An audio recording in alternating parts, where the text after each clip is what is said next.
Welcome to Miller Park, where opening weekend continues here on Fox Sports Wisconsin. It's the rubber match between the Cardinals and the Brew Crew. The series locked up at a game apiece.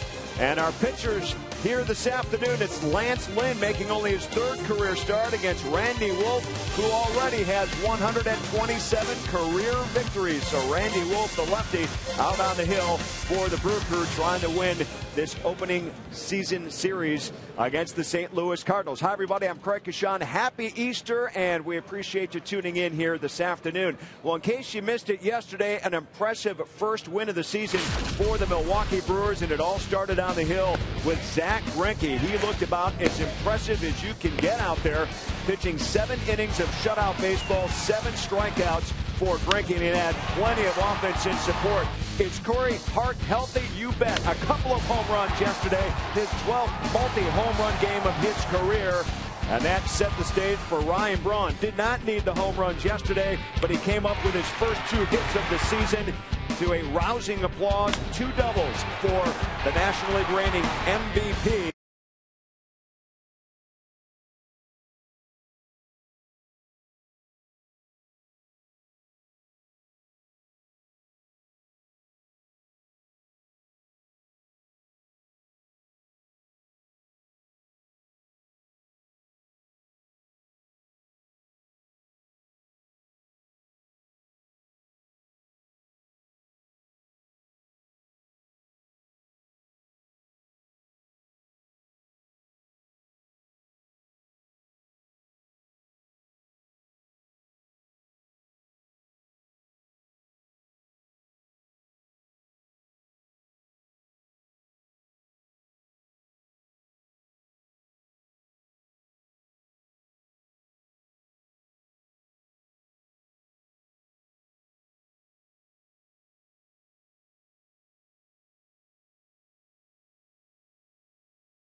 By Miller Lite, because when friends come together, it's not just a good time, it's Miller time.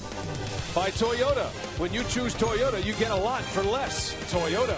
And by AT&T, the nation's largest 4G network. AT&T, rethink possible. Tailgating continues in full force, wrapping up the opening weekend here in Milwaukee, Wisconsin. Happy Easter to you all. A lot of great memories with friends and family, and great memories with Brewers baseball on Easter Sunday as well. It'll be Randy Wolf on the mound today against the St. Louis Cardinals. The Brewers trying to win the series. Wolf beat the Cardinals in the postseason last season.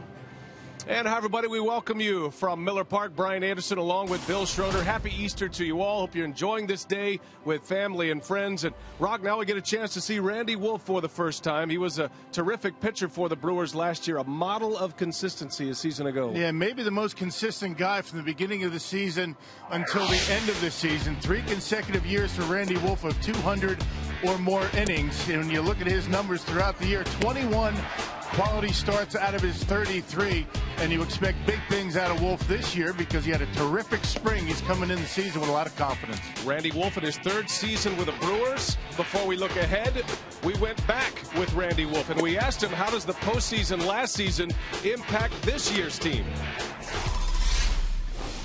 I think the one thing I hope that the team takes out of it is learning from that experience and trying to get better for this year. We didn't reach our goal. And I think it was fun. It was a good experience, but I think at the same time it was very unfulfilling because we knew we had a really good team. We didn't get to that point. We didn't get to the NLCS by fluke, by luck. We were there because we were good. Randy Wolf, he'll be a big part of the success this year if the Brewers do make it another postseason season. Well, Corey Hart is on fire in the middle of that order on display. The rubber game is coming up. It's the Brewers and the Cardinals coming up next.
Is all closed up. Easter Sunday. And the baseball season is underway. The Brewers and the Cardinals have split this series. Mike Matheny, the former Brewer, in his first season as the skipper of the St. Louis Cardinals, he's never managed at any level until this season. His batting order today, a ton of reserves in for Matheny today. He's got Rafael Furcal leading off. Then Tyler Green gets to start at second. Matt Holliday batting third and left. In the middle of the order is Carlos Beltran, David Freese, and Matt Carpenter, who starts at first base. Tony Cruz will catch Lance Lynn. Shane Robinson makes his first start. And the big right-hander Lynn on the mound for St. Louis. That lineup will face left-hander Randy Wolf, who was the Game 4 winner in the NLCS a season ago. Yeah, he's faced the St. Louis Cardinals 19 times before today in his career. He was 3-2 against St. Louis last year, coming off a season where he was 13-10 with a 369 earned run average. That earned run average second best for Randy Wolf in a season in his career.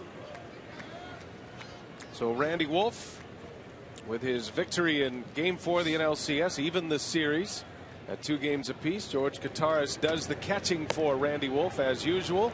And away we go at Miller Park. Final game of this brief 3-game opening homestand for the Brewers. Milwaukee is headed to Chicago to play the Cubs tomorrow night. Meanwhile, the Cardinals continue their road trip. They'll head to Cincinnati. Their season begins with 7 on the road. They played 1 more game than the Brewers. They're 2-1 to start the season after winning their opener. That 1-game series against the Miami Marlins. Good win for the Brewers yesterday. Zach Greinke was spot on in yesterday's victory over St. Louis. See our 4-man umpiring crew rotating today. So Ed Hickox is behind the plate. Ed Rapuano is the crew chief. Corey Blazer and Laz Diaz.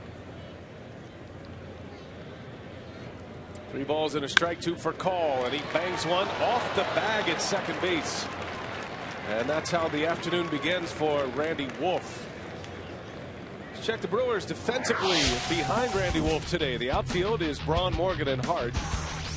Around the horn, Ramirez, Gonzalez, Weeks, and Gamble.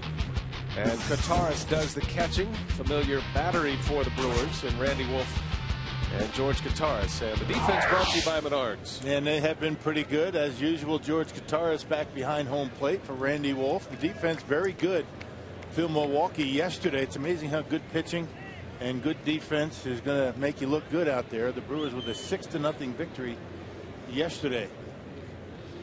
Well, first win of the year as Randy Wolf deals strike 1 to Tyler Green. He's making his first start at second base. Cardinals open the season a little banged up. They have 3 players, key players on the disabled list, including starting pitcher Chris Carpenter. And, Skip Schumacher, who would figure to play some second base for St. Louis, he's on the DL as well with an oblique injury. And outfielder Alan Craig. And noticeably absent from the lineup today, Lance Berkman, switch hitter, who has really struggled against Randy Wolf. So with Wolfie out there, get a big bat out of that lineup. There's that cut fastball by Wolf for his first strikeout. Well located up and in. Now this is the money pitch for Randy Wolf. You see that ball as it cuts right off the inside corner. And Taylor Green just not able to get to it. First out for Randy Wolf, and he'll face Matt Holliday. Speaking of Lance Berkman, you might remember in the postseason last year against Randy Wolf, Tony La Russa sat Lance Berkman. Dismal career numbers as Holliday rifles one into right center, and Morgan cannot get there. And now the race is on. For Call had to hold up. He's around third now. He's going to try to score. Here's the throw. It's high. And for Call scores. Holliday ends up at third base. A good throw from the cutoff man Ricky Weeks. The Brewers had a chance at an out. Well, he had to be quick with it. It would have been a great play for Ricky to be able to get that relay throw to Kottaras from where he was. He was out in shallow right center field. That was a long throw and had to get rid of it quickly. That was a tough play.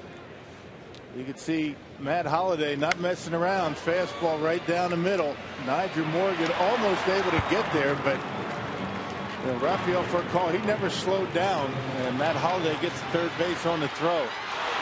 There will not be an error on the play. So the Cardinals strike first here this afternoon as Furcal scores from first base. And Holliday has another run batted in this series. And a home run here on Friday afternoon. Carlos Beltran, he was hitting second the first 2 days and will typically be the 2-hole hitter for the Cardinals, but he's in the cleanup spot today. Gonzalez gobbles it up, and a big out for Randy Wolf early. Holliday has to stay put, and there is out number 2.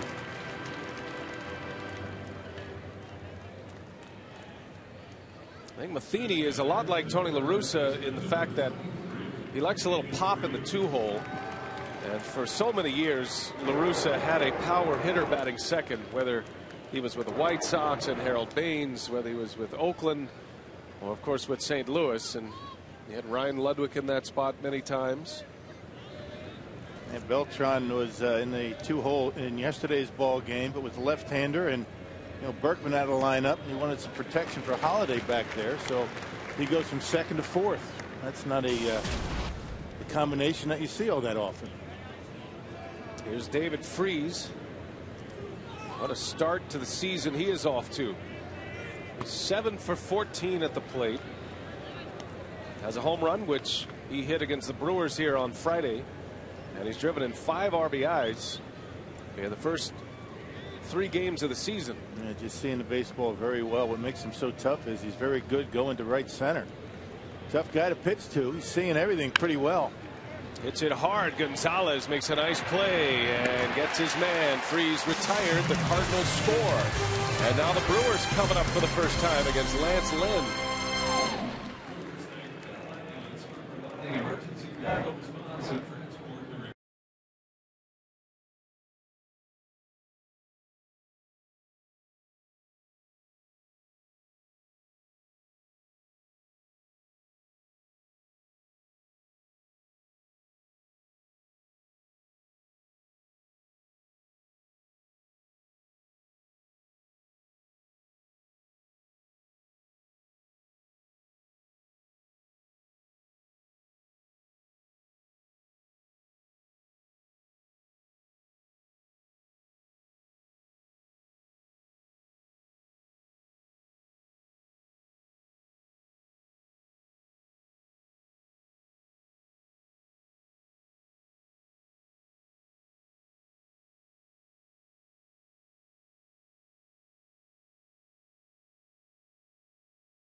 Wigley, Ricky Weeks, Nigel Morgan, Ryan Braun. Middle of the order is Aramis Ramirez, Corey Hart, and Matt Gamble. And then it's Alex Gonzalez, George Kataris, and Randy Wolf. And that's the batting order that will face Lance Lynn, a starter coming up through the minor leagues. Rock, we saw a lot of him last year in his first season as a reliever. Yeah, he made 2 starts, but the Brewers saw a lot of him, in the postseason in that NLCS. He made 5 appearances out of the 6 games, but he's in the starting rotation spot of Chris Carpenter, who is on the disabled list. Defensively for the Cardinals behind Lynn, Holiday, Robinson, Beltran in the outfield. Freese for Call, Green, and Carpenter around the horn. And Tony Cruz spelling Yadier Molina. Cruz and Lance Lynn were battery mates last year in AAA. For the St. Louis Cardinals, and they match up here today. Ricky Weeks ready to lead off. The Cardinals are on the board, scoring a run on an RBI double by Matt Holliday in the top of the first. Weeks with a home run yesterday, first home run of the season. Brewers put it all together yesterday. It was a very close game until the latter innings.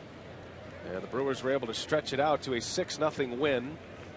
Key RBIs in the game from Aramis Ramirez and Corey Hart. Hart with a couple of home runs. And Ricky Weeks put one on the board yesterday.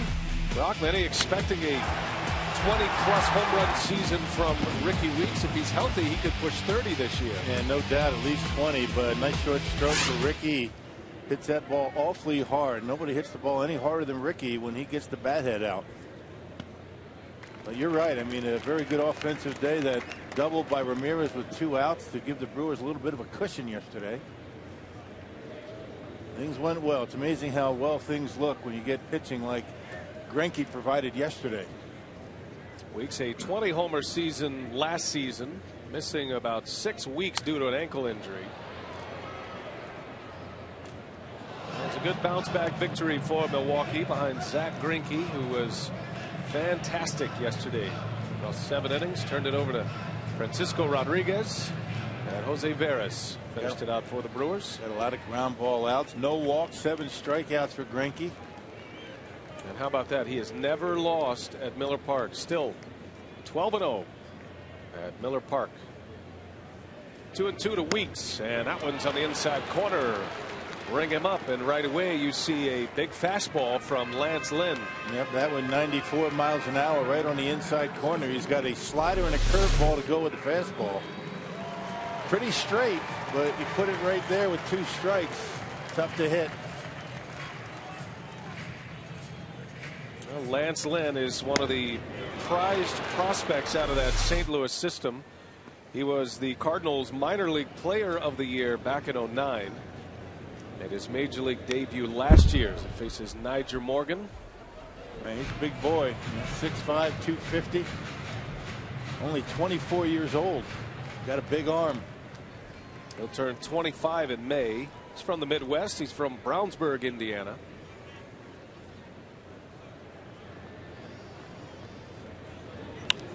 Morgan, a little flare, slicing foul.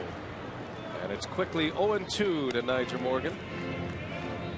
Made his first start of the season yesterday. Gomez started the opener against the left-handed pitcher. Those two combined to be a pretty potent tandem in center field as far as the platoon goes, if you stack their numbers together.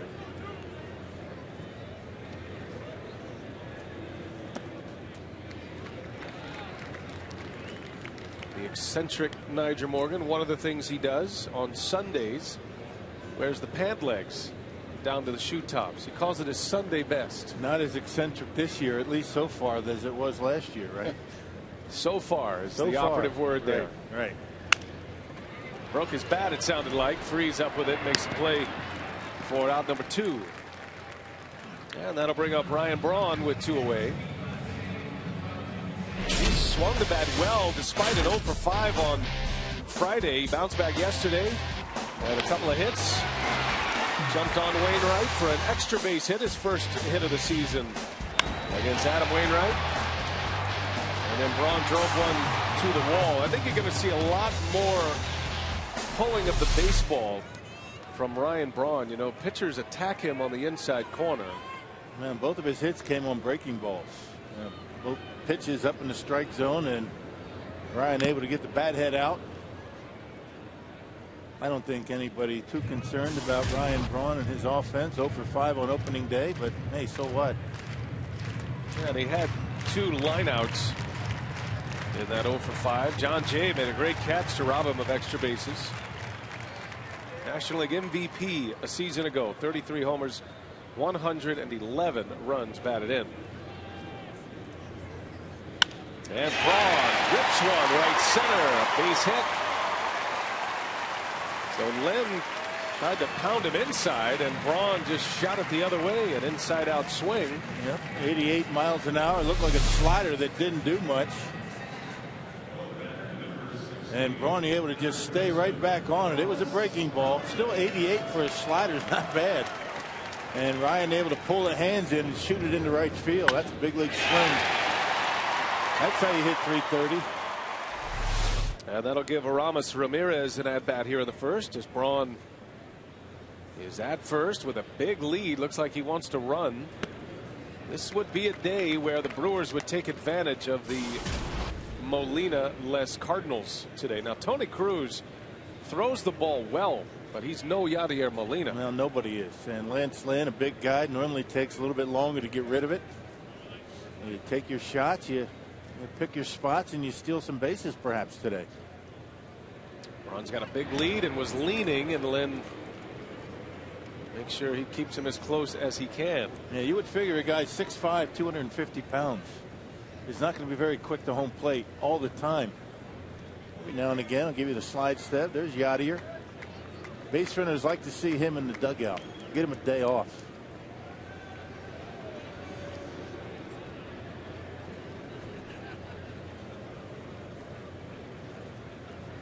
Now the Brewers will continue to be very aggressive this year. And Braun leaning again, and that's about as good as Len can get it over to first base. So Braun knows exactly where his lead needs to be, but that's about it. He's right at the edge. Not another inch, Ryan. He's got a huge lead over there. There's no question about that.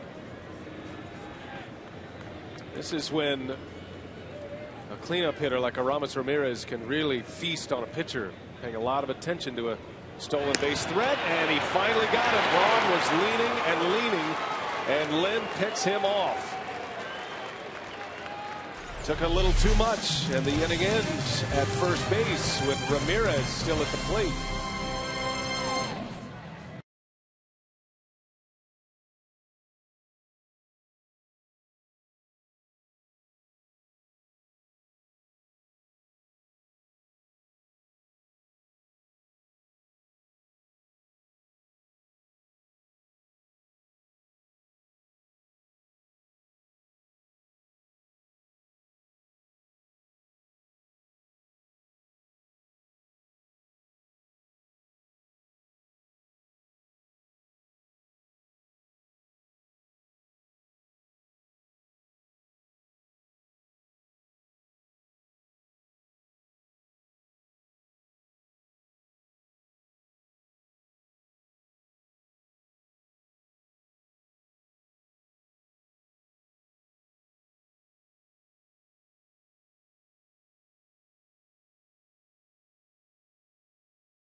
On a Matt Holliday RBI double, and it'll be Randy Wolf back on the mound.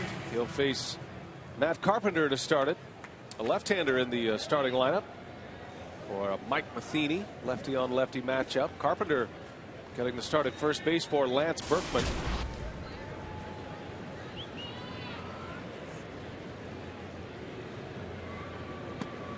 And Wolf starts him with strike one. Yeah, it's always good to get some of your bench players some at-bats early in the season. In this case, the fourth game for St. Louis. You get some of your utility guys, get them a start.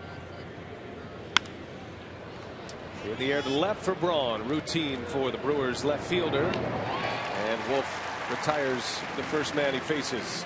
Telly Hughes is with us, and Telly, after yesterday's Zach Greinke performance, they're still talking about it today. Yeah, I had a chance to talk to Rick Kranitz, and he said that Zach was really just following up what he did all spring long, going 7 innings of shutout baseball, 7 strikeouts, only scattering 4 hits. And Kranitz told me that the only thing he was really surprised about was how Greinke's cutter was really dancing yesterday, and that allowed him to open up to a lot of other things that he wanted to do. And when his cutter's doing that this early in the season, that means that's really good things to come.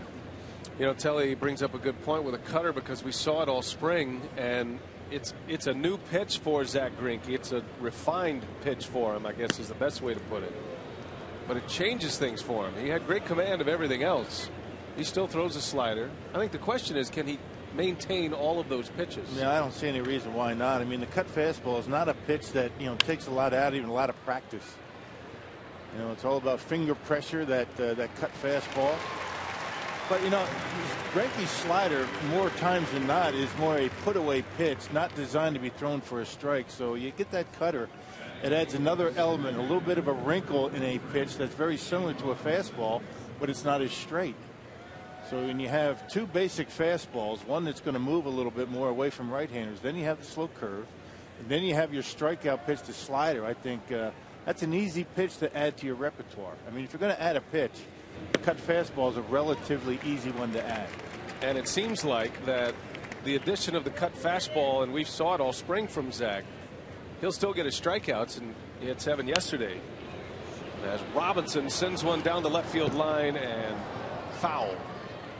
But Rock, it seems like he's going to pitch to contact a little more because it's not as significant of a break on the cut fastball. He had a lot of ground ball outs yesterday. I mean, what was it, 10, 12, something like that, ground ball outs. And, you know, the 7 strikeouts, you want to keep the ball down, keep it in the ballpark. If there was one issue that Greinke would like to improve upon from last year is the home runs allowed. The runs that he gave up a lot of times were the home run ball. That cutter can help him in that regard. Now Greinke's next turn on the mound will be in the final game of the series against the Cubs. That'll be Thursday, and he'll match up with Matt Garza. That'll be a terrific matchup. We'll have that for you on Fox Sports Wisconsin. Remember, that's a 4-game series in Chicago. And I know a lot of Brewers fans are coming down because many of the schools in Wisconsin are on spring break this week. So we look forward to having a Brewers road crew join us at Wrigley Field for 4 games. First 2 days are night games, and then the last 2 are day games. Always good to have a Brewers presence in Wrigley Field. Cubs on a 0-2 start right now, having a tough time. And the bullpen is faltering early for Dale Swaim's Chicago Cubs, which still sounds a bit awkward.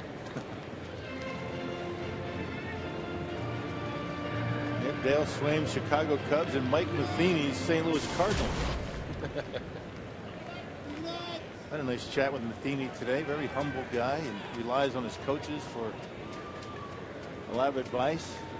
Guys that he's been with a long time. There's a base hit, long battle by Shane Robinson, and he delivers with a single with 2 away. And that'll clear the pitcher spot. Hey, it's Miller time in the Miller Lite Beer Pen every Friday night at Miller Park. Fans 21 and older can get a Lowe's bleacher ticket and a free T-shirt for only $22. Some restrictions apply.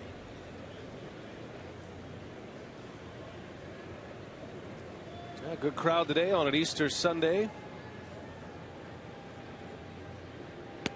As Lance Lynn takes a strike from Randy Wolf. Have a good Easter weekend. Still in progress. Awesome. It's good to be with family and friends. Baseball back. Weather's beautiful. Have some dinner with the family today, and then head to Chicago in the morning. How can it get any better? Baseball, Easter. It's just great to get back in the swing of things. And Rock talked about in our pregame spot today as Lynn strikes out. Now the season is starting to get in a more familiar form as we roll along. Speaking of form, he's in mid-season form. Corey Hart, 2 homers yesterday. He'll bat when we continue.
Done that pretty much my whole career. That's what I hate, and I hate in the middle of the order since I came up with the Pirates, and that's nothing new. I mean, I don't think there's any pressure. You can't replace Prince. He's a different player, and I'm just gonna do what I've done my whole career, and that's produce. Now, one thing you can say about Aramis Ramirez, Rock, he is a cool customer. I mean, he very rarely shows his emotions, but you see his career at Miller Park, which is basically a full half season, 78 career games at Miller Park. He's a .270 hitter, has 15 home runs, 62 runs batted in. That's not bad for what would typically be a half season of baseball. I guess if I had numbers like that in the ballpark, I'd want to go there too, right? Yeah, double those in a hurry. Right. Now, Ramirez had a big hit yesterday, and I'm sure that felt good for him. And even though he talks about the pressure is off him a little bit, you have to know that he's here with a new team. Right. And it has been a heated rivalry in the past with Aramis Ramirez and the Milwaukee Brewers. Now he sports the Brewer uniform. And he almost hit one out of the ballpark yesterday, but drove in a key run, the second run of the game, as part of that 6-0 win. Yep, 2-out double. He's a pro. I mean, he knows how to hit. He's a run producer. He has been throughout his career. 3,100 just about every year. No reason why he would have put pressure on himself. Maybe a younger player might think about having to be somebody that he's not, but I don't think Ramirez is going to have that problem.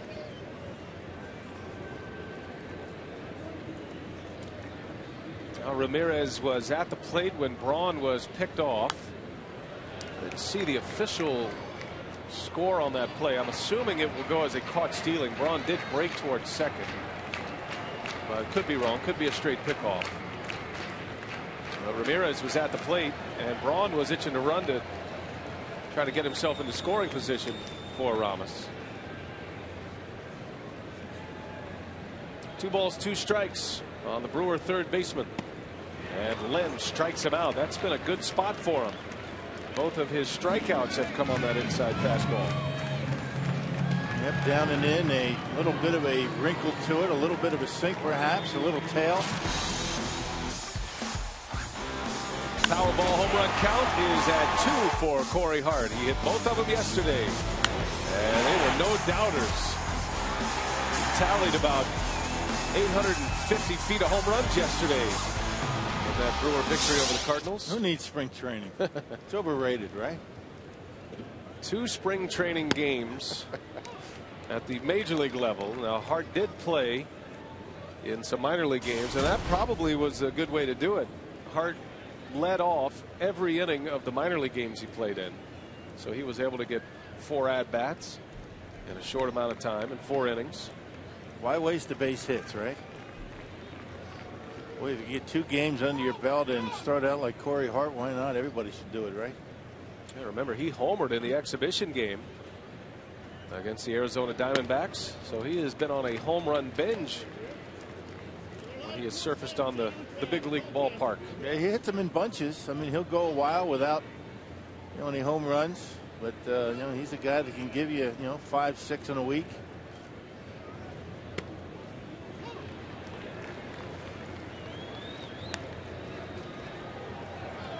Hart twice has been a National League All-Star. He was the fan vote in 2008. Actually drew more votes than David Wright of the New York Mets that year. Hits that one hard. Oh, what a play by Furcal. Spins and throws out Corey Hart. And nice job by Furcal on the short hop. It had some top spin on it. Hit the ground, came right up, and Furcal stayed with it. Well, he's off to a good start.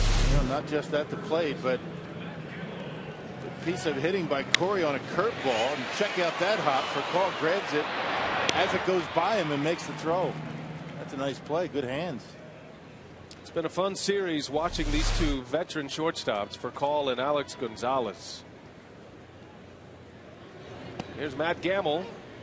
Lynn gets ahead of him.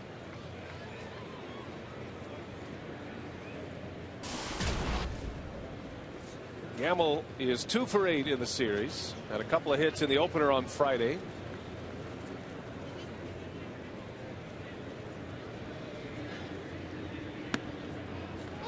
Rock, you're talking about getting into the season and getting settled.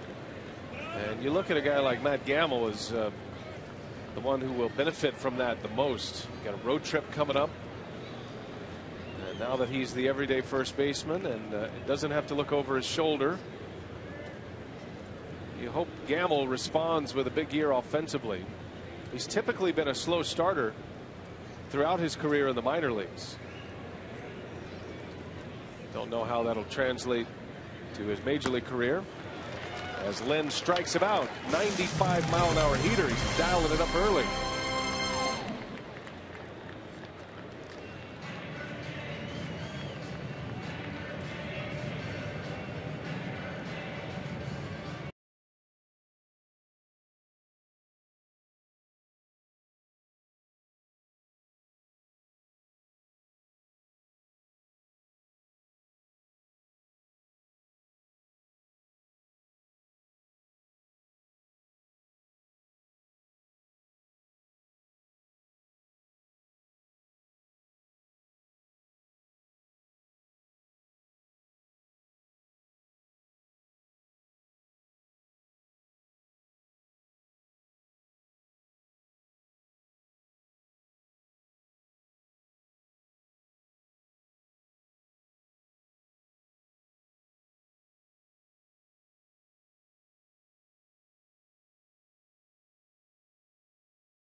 Presented by Piggly Wiggly, the official supermarket of Fox Sports Wisconsin. By Ho Chunk Gaming Wisconsin, your ticket to more. And by Marshfield Clinic. Don't just live, shine. Opening weekend here at Miller Park, and we're pleased to be joined by Mark Atanasio. He joins us here in the booth, the Brewers owner. Brian and Bill back with you. Happy Easter. It's been a festive weekend here, and I know you're excited to get the first one in the win column, but another great turnout for opening weekend. I'm sure it's special for you once again. Opening day is always great, and especially with my dad singing the national anthem, I always get a kick out of that.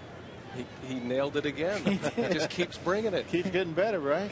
More comfortable? He hit he was comfortable from the get-go the first year. But, boy, he held that last note long enough. I thought we were going to have to wheel him out. I mean, he doesn't like me to say it. He's 86 years old. Yeah. It's a tradition here in Milwaukee where Joseph Atanasio, Mark's father, sings the national anthem. And I like the new tradition that has started. It's not just the opening day national anthem, but game one of the postseason national anthem. That'd be a nice tradition to keep going. Yeah, it's game one of every postseason series. And, you know, he's now 3-0 in the postseason. So gotta like that. Yes, keep it going. Well, we'll chat with Mark about some things we can look forward to in 2012. Gamble, tough hop, recovers, and Wolf is there for him and just does get a toe on the bag. Yeah, covering a lot of ground over there, Matt Gamble. Mark, your impressions of the offseason and the moves that were made after a nice run in the postseason last year? Well, after you know what we did last year, and with the core players we had, really we're just only losing Prince, especially once you know Frankie Rodriguez was coming back. You know, we felt like we had a chance to do it again this year, so we went and signed Aramis Ramirez and Alex Gonzalez at shortstop. And you know, the team, what I was saying in our opening press conference, to this day last season, this team is stronger than last season's team at this point because of the injuries we had at the start of last season. I heard Ryan Braun echoed that sentiment, as did Ron Renicky, and talking about the team aspect of it. I'm interested to know about Aramis Ramirez and the process there. You know, we hear these stories, these dinners that you're famous for, but, you know, tell us tell us the truth about Ramirez and how it came to be that he's a Milwaukee Brewer this year. This was a breakfast at Aramis's agent's country club. His agent happens to be in Los Angeles, and the firm's based in Los Angeles. So he was actually out to see the California Angels, and he kept telling us, and his agent told Doug Melvin, his first choice was the Milwaukee Brewers. And sometimes you hear that, but you're thinking, well, you just want to push the price up for the Angels or whatever. But after he had met with them, he came and had breakfast with me and Ron Renicky. And since Ron lives out in Los Angeles also, and he convinced us that this was his first choice. And in part because his 8-year-old son, it was in school, he could stay up and watch him play in Midwest time zone, but not in West Coast time zone. Oh. So that certainly had some credibility. Tyler Green hit by a pitch. Wolf clipped him on the hop. And that's got to make you feel good. I mean, it wasn't that long ago where free agents weren't really all that interested in coming to Milwaukee. It's a function of the fans, I'm sure. It's a function of your commitment, signing players long term. You signed up Jonathan Lucroy to a nice long term contract. So things are much different now here in Milwaukee for free agents. Yeah, I think it all starts with winning. A lot of players want to be part of a team that's going to compete. And then, this is a great place to play with the fan support and, being able to play in conditions like this here, climate controlled, especially at the start of the season. Very important, by the way, for the pitchers to not be up and down in games with rain delays and whatnot. And finally, one thing that Doug sells, which I think resonates with players, like Aramis as they get into the middle or later part of their career, is when you're in the middle of the country, you have less travel than you have if you're on one of the coasts. Right. So, and it's demonstrably less travel. So, I think for Aramis, it was comfort level at playing in Miller Park, the fact that we had a good team, and the fact that his son could watch him play. Yeah, I saw Aramis. He had both of his sons out in uniform for opening day and the opening workout. So it's always been a family-friendly atmosphere for the players. And I remember Trevor Hoffman used to speak highly of that, and as he would talk to other players. But free agents are certainly looking at Milwaukee a lot differently than when you took over ownership of this ball club. We had a very hard time the first couple of years. We have a lot of outbound phone calls and no inbound phone calls. Now we have as many, if not more, inbound phone calls than we have outbound phone calls. Yeah, one of them is on the mound here today, Randy Wolf, who is in the third year of his contract with the Brewers. Yeah, you have 3 starting pitchers that have contracts coming up. I'm sure that's something that's on your mind. That's a great dynamic because baseball gods seem to dictate that when guys' contract years, they perform well. So that's a very good dynamic for the Milwaukee Brewers this year. There's been a lot of talk about Zach Greinke. He had a terrific performance yesterday. And any new news on Greinke? He doesn't seem like a player who cares about tabling discussions during the season. And John Axford is in the same boat. Is that true? And how have you pursued this with Doug Melvin? That is true. There are certain players who say, unless I know by the start of the season, I don't want to be distracted. Holiday is rung up, and a double check with Ed Hickox behind the plate. Second out for Wolf, and that is his 3rd strikeout. That's a good spot for Randy Wolf. Yeah, Wolfie that time caught the inside corner. A couple of pitches before he tried to catch that corner but missed, and Holiday didn't like it, but it looked like a pretty good pitch, looking for something away. That pitch that he doubled on his first time up was a pitch up and away. Wolfie decided to come inside on him.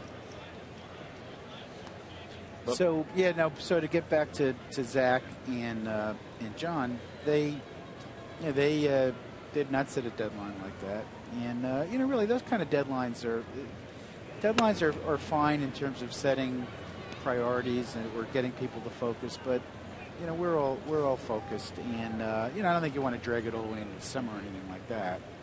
But I think Doug is due to speak to Greinke's agent early next week, and been in conversations pretty regularly with Axe's agent. And the general approach for you guys, Rock mentioned Jonathan Lucroy. He signed a 5-year deal. You have long-term contracts. guys like Ricky Weeks and Corey Hart. That's been a philosophy that you've brought here, and just kind of take us through the genesis of that and why that's the way you've gone as the owner here.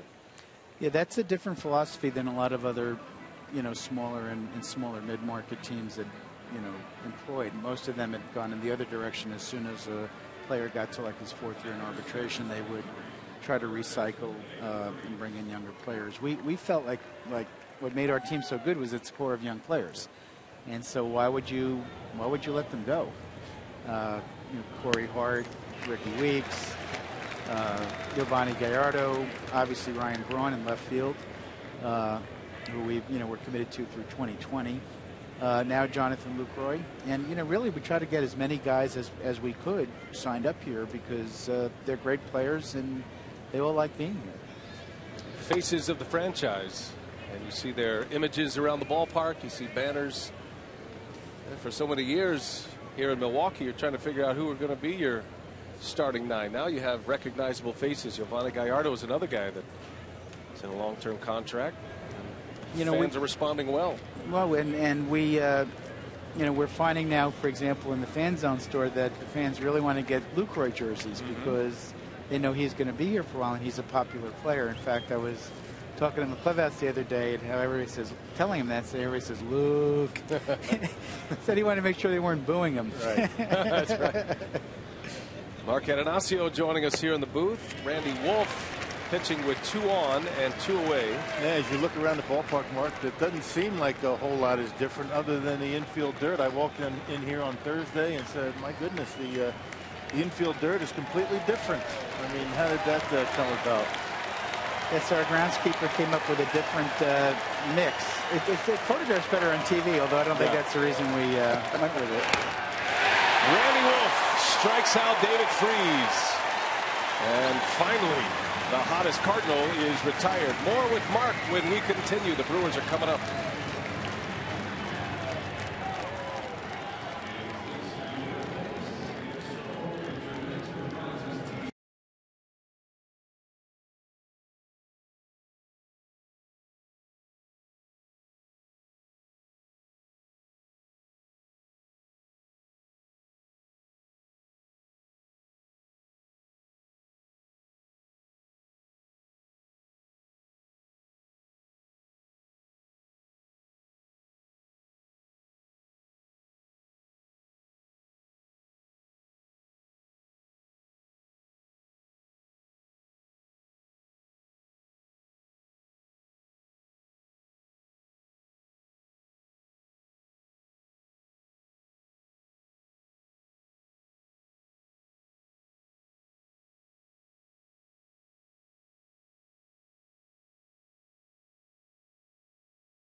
Set a franchise record, actually tied at the 1982 team, and the first title since 1982. The Brewers had the best record here at Miller Park, 57 of their 96 wins here in their home park, and of course the first most valuable player since Robin Yount won it in 1989 in Brewers franchise history. A lot to talk about from a season ago, and we're already rolling here in 2012, and Mark Atanasio joins us. It's fun to look back. That's some great memories as we look back at a special season last season. Yeah, it's funny. Today I forgot I was coming on the air, and I grabbed my my Champions jacket, which I'm very proud of, hanging the banners and the hardware in the outfield. It's very discouraging when I first got here not having any hardware up there for 20 years, so we changed that, and really some great memories. Well, the Brewers are plowing forward now, and we're looking at this payroll. There's been a lot of discussion about the payroll and how it continues to rise, and I think everybody understands that you're a very competitive guy. Yeah, that's not quite. You're not the most competitive in your family, but your wife Debbie is probably the most competitive. Pretty, yeah, she's very competitive. How'd you make it up here without her? She usually joins us. There she is. In fact, the whole nation saw her in the playoffs last year. How competitive she was in the late innings of the games against the Diamondbacks. But I think the passion I have for the team and our family has for the team is very helpful in terms of driving what we're trying to do here. When you think back at all the great moments last year, is anything stick out? I mean, everybody talks about the win against the Diamondbacks in Game 5. Other than that, anything really stick out, jump out at you when you think about last year? Well, that win when I went over the top of the the bar in the front row seats. You remember doing that? I don't remember going over the bar. I remember running home plate and getting there. Not too much, and he's pretty fast. Not too much after Carlos Gomez got there. He was coming in hot, as they say. It reminded me of Jim Valvano, jumping out onto the field. You're looking for somebody to grab, and you grab the guy who scores the winning run. You forget how big Gomi is. He just picked me up like I was, a rag doll. And I didn't remember going over the top barrier there, but I did.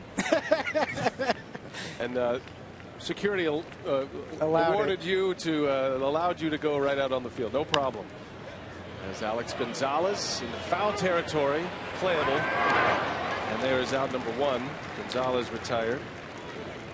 So many great memories, and that'll be the one I remember. I have 2 images of you in my mind, and you're an owner and there's reverence involved, but I remember you jumping over that rail. The other one is in 08 when you had the goggles on. Oh yeah, and we did an interview. I mean, really stepping back into your childhood there with 2 of those moments. Oh, and Frank said then everybody was teasing me about the goggles, so this year I went without the goggles, and that champagne really burns. Pay the price. You pay the price for that. The sweet sting of championship champagne. Oh yeah, we'd love to feel that again. So your thoughts on the new playoff format this year? 2 wild card teams next year. The Houston Astros going to the American League. Some changes in baseball coming up. Yeah, the 2 wild card teams are obviously give you another chance to get in, and that not only is great for playoff baseball, but it's great for your fans knowing that you might have that extra shot into September that you might not otherwise have, depending on how it sorts out. Not every year is going to be magical like last year, where it comes down to final day with 16 teams playing games that count. So the extra wild card, especially for a team like ours, I think is a good thing. Yeah, 1-game playoff. If you're one of those wild card teams, that 1-game playoffs have a little bit of pressure. Mm-hmm. Yeah, you think for sure. It'll be a great fan moment because of the pressure. It's basically a 7th game, and you start the playoffs with a do-or-die game. How did that come about from an ownership perspective? I know there was some discussion about a 3-game series. Yeah, and they had Commissioner Sealy put together a competition committee with a number of experienced baseball people, including, frankly, some managers, Tony La Russa, Mike Scioscia, and everybody was good with it. I think in balance we'd prefer 3 games. In part so your fans could enjoy it, because if you're a playoff team in your away game and then you don't win, your fans don't enjoy it. But we've got to figure out how to do that within a 162-game season and try not to be playing baseball in the middle of winter. Right. So there's a lot of competing. Now, I've always been a fan, which won't happen. I've been a fan of going back to old school 154 games. Right. But that's given a minority there, right? Well, I'm in the minority on that one. Right. Yeah, the answer to that is always, well, the owners would never let that happen, but you're not one of those owners. No, but in fairness, I'm old school, but I'm also a revenue recipient, not a revenue payer. So, although frankly, we fill this ballpark, so giving up 4 home games is a lot for us. Yeah. And I just think then, I'm a purist. It goes back to tradition, and then you could have an actual. We'll see how this all goes. I'm not as Doug Melvin says, if you win that play-in game, and then it's all great, and if you lose it, then it's not so great. Now 2 outs here in the bottom of the third. Randy Wolf against Lance Lynn, who's pitching a very good game to start. Lynn's only given up the 1 hit, but wiped out that base runner, Ryan Braun, immediately with a pickoff. As Mark Atanasio, the owner of the Brewers, joins us here in the booth, kick off our opening weekend festivities. The Brewers will head to Chicago. It's got to feel strange. It's new people, new places. Dale Swaim is the Cubs manager. Right. It's going to be odd to see Dale in pinstripes tomorrow. Very odd to see Dale in the other dugout, especially that dugout. But obviously, we wish him well, just not against us. Randy Wolf strikes out. Mark, great to see you. Happy Easter weekend. Happy Easter to you and to all our fans. Thanks for all you do, and we appreciate your time and your insights today. Mark Atanasio, we'll be back. Cardinals are coming up. We head to the 4th inning.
Run of the game, Matt Holliday driving in Rafael Furcal. That was in the 1st inning.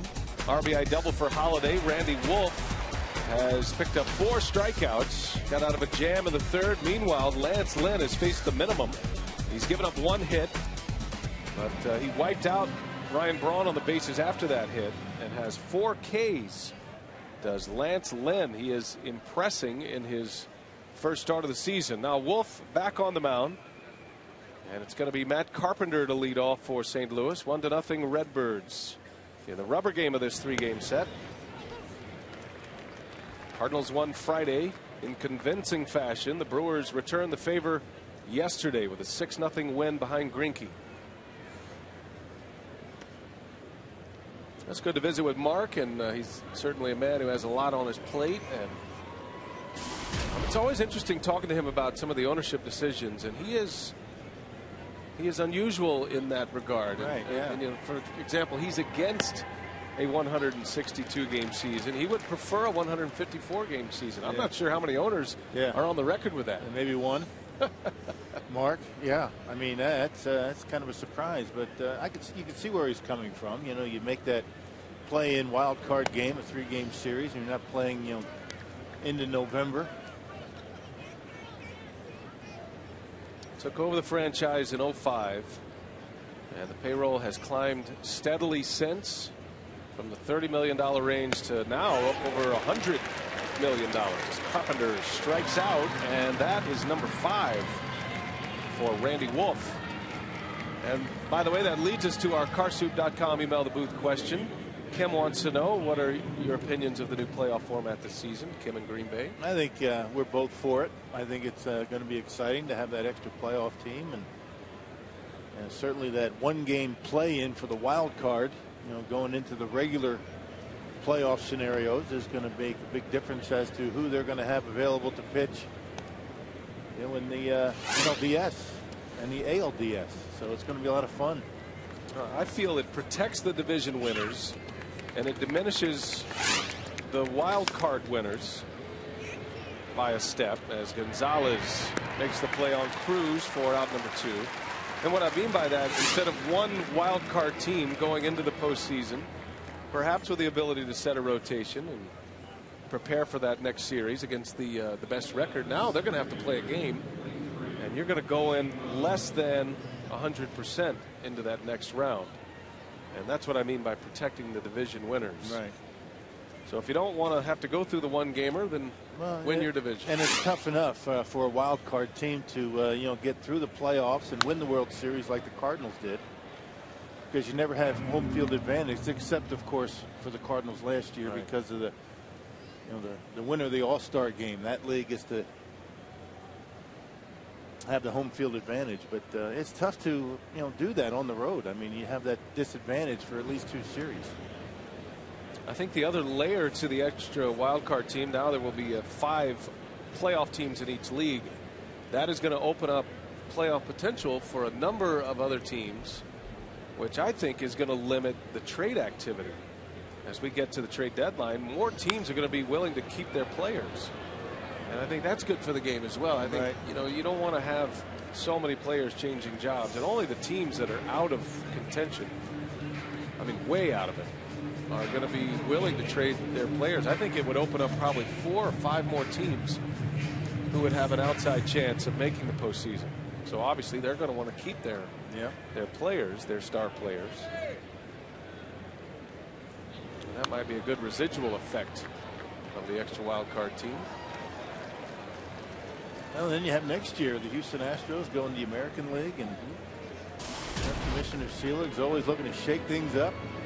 There's going to be interleague play all year next year. I mean, you're going to essentially play every team in baseball. Still have an unbalanced schedule in your division. But what's really affected is the American League West and the National League Central, the Brewers division, which currently has 6 teams, whereas the American League West has 4 teams. So that's where the Astros are headed. Now you'll have 6 5-team divisions, which means you're going to have an interleague series, as Rock mentioned, to start the season, which I think everybody's comfortable with. And I think that'll be a little bit more fair than the way things have been in interleague play over the years. You take the Brewers' schedule last year. I know we've talked about it quite a bit, but certainly a lot tougher than what the Cardinals had to deal with. 2-2 and a base hit, another 2-out hit for Shane Robinson. That's his 2nd hit, and twice he has come up with 2 away and allowed the pitcher to clear his way through the batting order. Check our AT&T trivia question: which 2 Brewers hit home runs on Easter Sunday? 1987 versus Texas, 9th inning, one of the great moments in franchise history. 25th anniversary. I believe it's 25 years ago. My goodness. And you were part of that team in 1987. I was in the bullpen for those 2 home runs. I played a lot that year. Played a lot in the beginning of the year. If I'm not mistaken, you were the opening day starter that year. Right. 1987. So you got that going for you. And that's nice.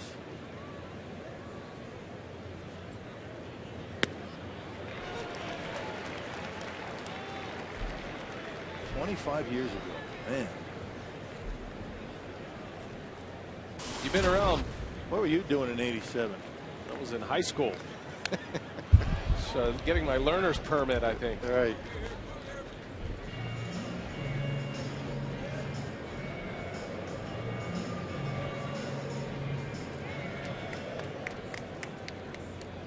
Randy Wolf trying to make quick work of Lance Lynn with 2 away in the 4th. And Lynn deposits a base hit to right. Unexpected offense from the Cardinal pitcher. That's his first major league hit. Yeah, Wolfie left a curveball up out over the plate. You're doing a pitcher a favor doing that.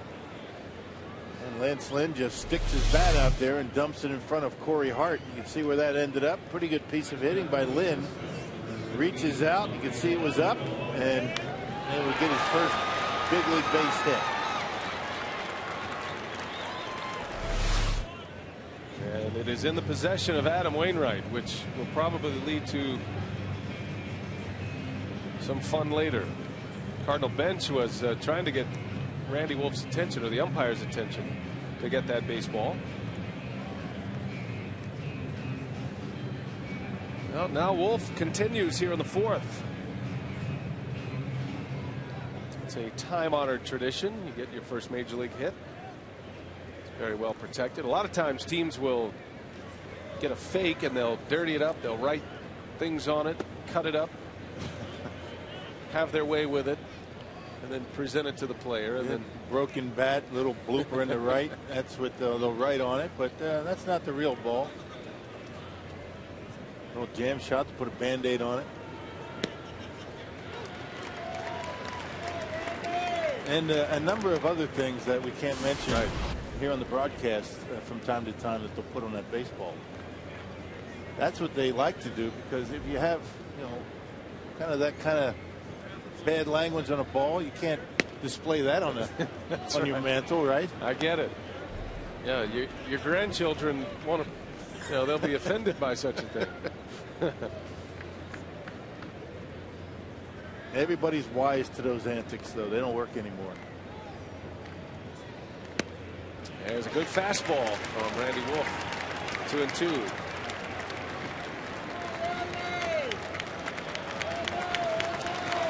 Turned it out to be a key hitter for Randy Wolf, and the crowd trying to help him out.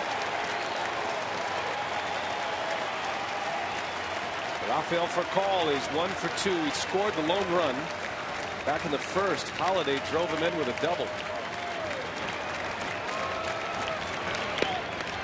Just missed. It's been a good pitch for Randy so far, but I missed by maybe an inch. You got a hitter looking away, and you do that. Boy, that just misses that inside corner. Randy Wolf's older brother is a major league umpire. You don't see him argue much. He wanted that call from Ed Hickox. Now he's got to redo it at 3-2. The runners will be on the move, and Furcal bounces one foul. And right back in there. That time a cutter. More importantly here, starting with the Robinson hit. There's a long battle between Wolf and Robinson with 2 outs, and Robinson singled. He's had to make at least 10 extra pitches here in this inning. Man, he's at 75 already. Pitching in the fourth. And you compare that to Zach Greinke, 7 innings, only 91 pitches.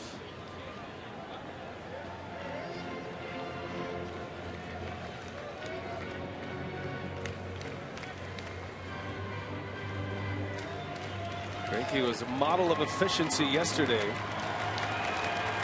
Randy Wolf trying to get through this fourth. Here comes another 3-2, and that one is lined to the left. A base hit, a run will score. As Furcal reaches down and gets one. And the Cardinals have a 2-0 lead. Yeah, what a killer. You bring in one of the hottest Cardinal hitters, Furcal, hitting over 500. He went with the cutter. He got it down and in. And Furcal just drops the head of the bat on it and rips it into left. Well, that base hit by Lance Lynn, a killer for Randy Wolf in this inning. Lynn at second base, not familiar with running the bases. Broken bat on the first pitch. Tyler Green is out. The inning is over, but the Cardinals make Randy Wolf work a little extra in the fourth, and they pick up a 2-out hit and a run. It's 2-0. Top of the order is coming up for the Brewers, second time around against Lynn.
Bottom of the fourth inning, time to check in with the crew in the community. Brewers fans, do you know someone who has helped improve the lives of others? If so, the Brewers would like to hear from you. Nominate your Brewers Community Achiever at brewers.com/community or pick up a nomination form at the Guest Relations booth at Miller Park. Each month, one individual will receive 4 tickets, on-field acknowledgement, and the opportunity to throw out a ceremonial first pitch. So make sure you nominate those people that are making a difference in your community. BA?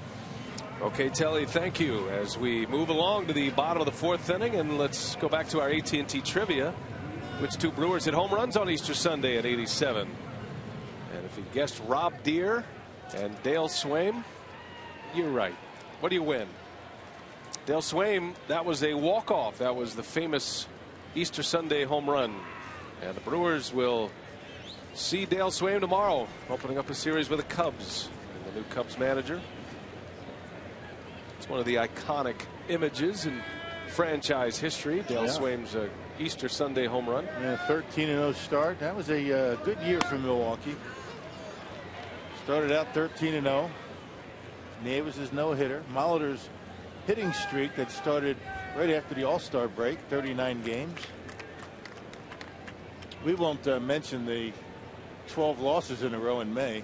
Yeah, the team streak applies to both sides of the ledger. Right. There's a long winning streak and a long losing streak. If I'm not mistaken, the Swaim homer was the 12th consecutive win. Is that right? Yes, it was. Yep. Went to Chicago, beat the White Sox the following day, and then lost the second game in Chicago, and that was the end of the streak. That was fun. Now the Brewers still trying to solve the Lance Lynn riddle right now. He has been good. 4 strikeouts through the first 3 innings. The only hit was a Ryan Braun single. And then Lynn quickly picked him off. So he's still faced the minimum. And he's been pretty efficient with his pitches, too. I mean, a guy that started spring training working out of the bullpen. And they inserted him about midway through spring, and you got to wonder how long he's going to be able to last. He's at 44 pitches right now. Mike Matheny was saying he could get to 100 pitches. He's ready for that as Weeks sends one in the air to left. Holiday came in, and now will ease under it for the out. Now let's bring up a memory here. Let's take you back. Easter Sunday 1987. That was the Rob Deere home run that's still traveling. Glenn Bragg's crossing home plate, and then Dale Swaim on a high fastball from Greg Harris. With Jim Gantner running on the pitch. Did you see me in the bullpen jumping up and down? I saw you had the mullet flopping up and down. That was me. That was sweet. And that was a 2-strike pitch, by the way, that Swaim left the yard. That was something. I think that was the first and only hit that Rob Deere got off of Greg Harris. The odds were not with Rooster on that at bat. On the curveball, you know, Greg Harris could throw with both hands. Yeah. Ambidextrous. Ambidextrous. You can see his glove. It had thumbs on both sides. Amphibious, as you would say. As Gantner would say, amphibious. Well, that year, Dale Swaim, he had broken in the year before with the Brewers, and 87 was a breakout season for Swaim. He had 25 home runs. He drove in 95 runs that year, and he had established himself as the everyday shortstop as Morgan lines out to freeze. A brutal leg injury, a broken leg, kind of changed the course of his career after that. Hey, Brewers fans, when the crew returns home next week to face the Dodgers and the Rockies, residents of Milwaukee, Ozaukee, Racine, Washington, and Waukesha counties can purchase half-price tickets for all reserved seats except for the Miller Lite beer pen, all-inclusive areas, and the $1 Euchre seats. It's the 5-day, 5-county celebration. Visit Brewers.com for information. Here's Ryan Braun. The Cardinals lead 2-0, bottom of the fourth. And Lance Lynn is mowing down the Brewers so far. That's a good idea. He might just do it.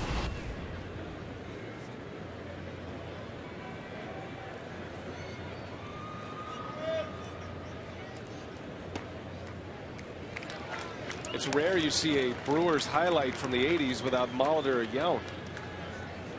That 87 game was Rob Deere and Dale Swain stepping into the spotlight.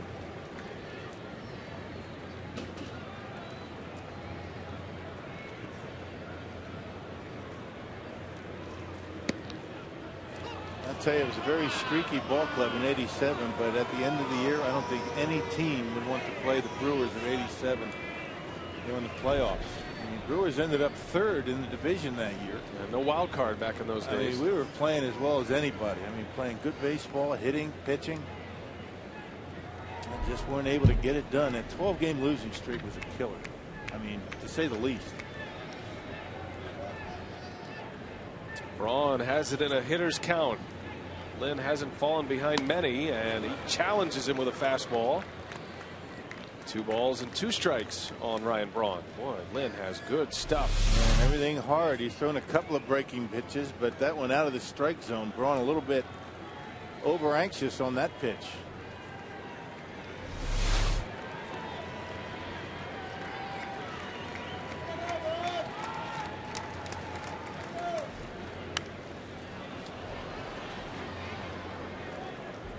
Lance Lynn was supposed to be a big part of the Cardinal bullpen down the stretch and into the postseason. Remember, he was hurt against Milwaukee, had a strained oblique, and was not available for the division series the Cardinals played against the Phillies. He did return for the LCS, and he pitched well out of the bullpen for St. Louis in the LCS. Did not allow a run in 5 games. Braun hits it high in the air, center field. And it is going to be caught. He just missed it. Robinson runs it down. And the inning is over. Braun to the deepest part of the ballpark. Comes up just a little bit short. And another 1-2-3 inning for Lance Lynn.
Reminds us today's time of the game winner is someplace else bar and grill in Marshfield. If they call the Brewers in the next 24 hours at 902-4572, they get 40 Miller Lite beer pen tickets to a Brewers home game this year. This offer courtesy of the Tavern League of Wisconsin and Miller Lite. Was that the Rally Rabbit coming back on Easter Sunday? I thought I saw the Rally Rabbit around the Brewers dugout. There he is. I mean, talking about 80s Brewers right now. The Rally Rabbit's coming back. Yeah. He doesn't just appear for no reason. And Bernie doesn't let just anybody up in that chalet up there, the dugout.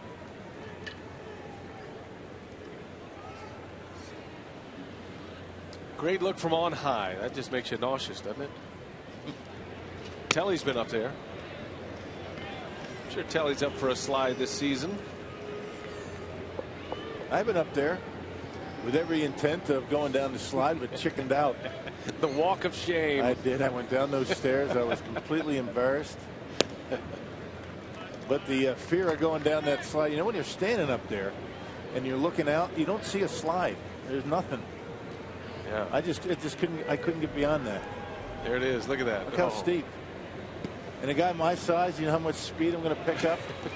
I'll go careening right off of there. I guarantee it. I'd be the first ever. Matt Holliday draws the walk. I think there's the skip mark from Telly Hughes, his shoes, when he just butchered up the slide. Oh, that's his shoes? Yeah. Yeah. Good point. So Holliday walks to start the fifth. Randy Wolf against Carlos Beltran. I remember Davey Nelson took a trip down that slide once as well. Yeah. Bernie would love to take a slide here. So far it's been quiet for the Brewer bats. They have just one hit against Lance Lynn. That came in the first inning. Beltran hitting cleanup today after batting second for Matheny in the first two games. He's 1 out of 2. He singled sharply to left field in the third inning. Cardinals have 7 hits. Holliday and Furcal with the RBIs. Furcal's came last inning, and it was with 2 outs and 2 strikes.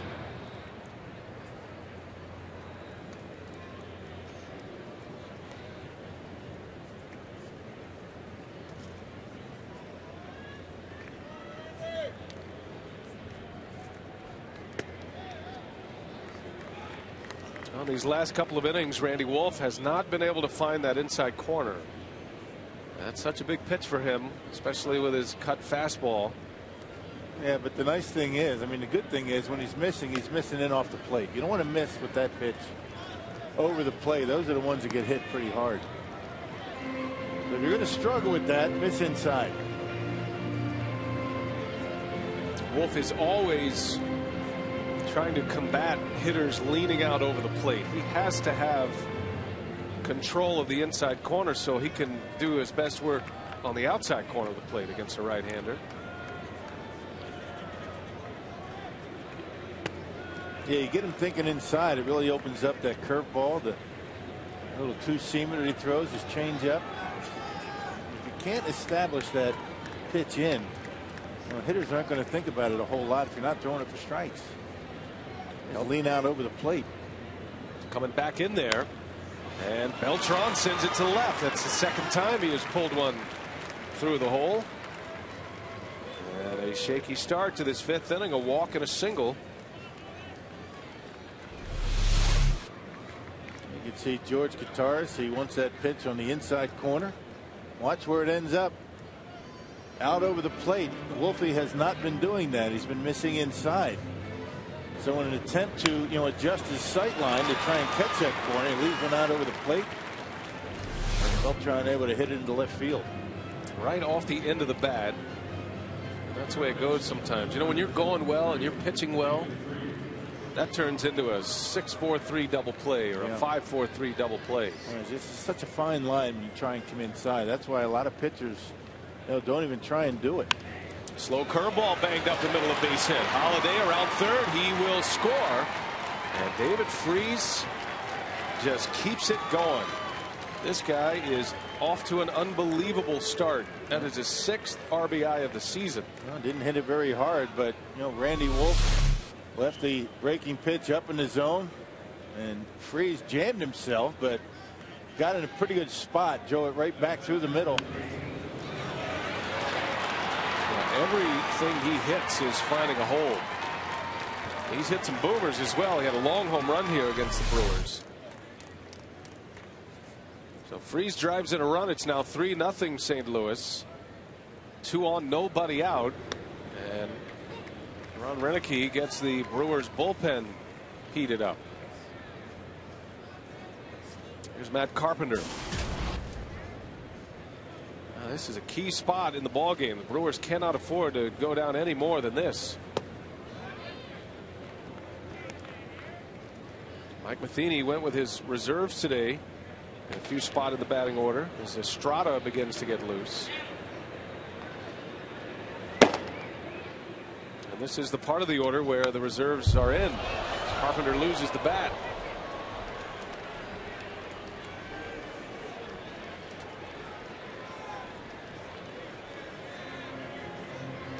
Yeah, they just hold on to it. I mean, it used to be where players would go after their gamer and, you know, give the fan one off the bat rack, but not the case these days. They just go grab another one.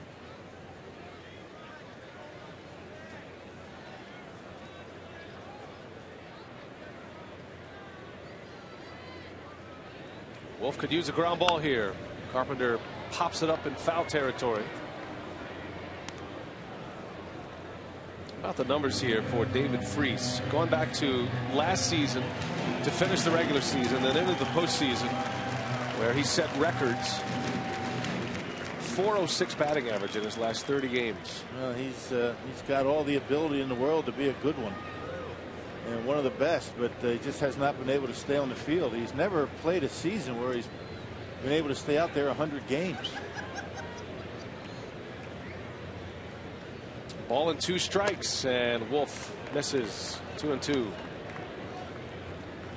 You look at numbers like what David Freese has been able to put up last year and into this year. That's not going to last forever. You just hope you catch him when he's not swinging the bat all that well, but the Brewers haven't seen him like that. I don't think ever. Yeah, a lot of that damage is against Milwaukee. To finish the regular season last season, certainly in the postseason last season, he had 12 hits against the Brewers in the LCS in 6 games. Every game has its moment of truth, and this might be it for Randy Wolf. Nobody out, 2 on. He's moving into the bottom of the order here. And 96 pitches. This is no doubt his last inning. You hope he's going to be able to get through it. The 3-2 pitch and a foul tip into the mid of Kataris. A strikeout for out number 1. Wolf needed that. That's a 6th strikeout. Well, Randy's just saying, here it is, hit it right on the outside corner, and George able to hold on to the foul tip right on the heel of the glove.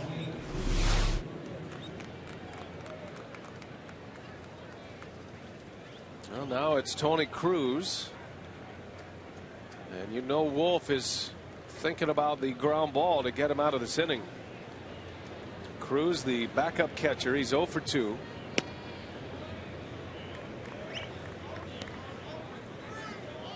There's a battle for that backup job. That's a job that doesn't find the field very often with Yadier Molina, who plays a lot for a catcher. Came down to Tony Cruz and Brian Anderson, who's catching every day in AAA now.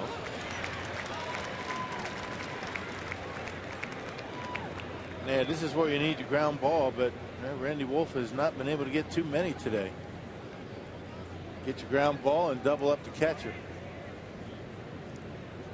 3 ground ball outs. They have all gone to the shortstop. Cruz has 1 of them.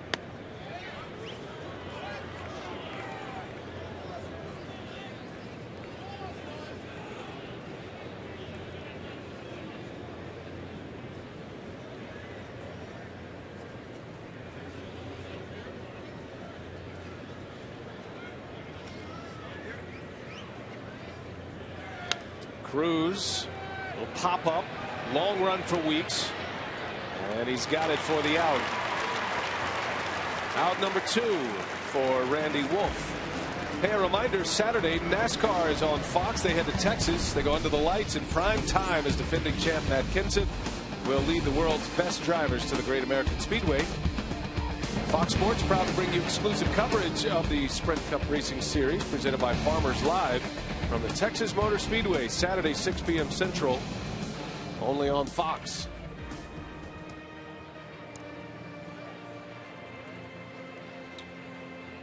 Oh, quick trip to the mound for the manager, Ron Renicky, who appears to be having a strategy discussion as opposed to a pitching change discussion. Well, he's got Robinson coming up. He's already got a couple of hits. Lance Lynn on deck. And perhaps thinking, I don't think they're going to pinch hit for Lynn. He hasn't been able to get through 5 innings yet. Be careful here with Robinson, because no doubt Lance Lynn's going to come out and get an at bat. At this point, Shane Robinson has had the pivotal at bat in this game. He battled Randy Wolf. Wolf was cruising along in the fourth, had 2 quick outs, ready to make it a quick inning. Had Robinson down to 2 strikes. He fouled off a number of pitches and then singled, and that extended the inning. And the Cardinals would later score in that inning on a 2-out hit by Furcal. Robinson is 2 for 2 in his first start for Matheny. Now both of his base hits have come on fastballs, so Randy Wolf, after getting behind, drops a lazy curveball in the outside corner. Be careful with that pitch. Don't want to leave that one up in the zone. First and second with 2 away. And the count goes to a ball and 2 strikes. That had to hurt a little bit.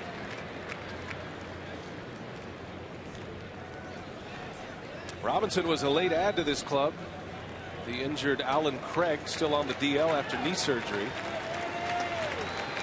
It's the only right-handed batting center fielder the Cardinals have, and that's why he's in the lineup today against the lefty Wolf. Big pitch coming up, the 1-2, and Robinson pulls it foul. Well, he's shown that he can handle that inside fastball. That'd be a good time to bounce a curveball.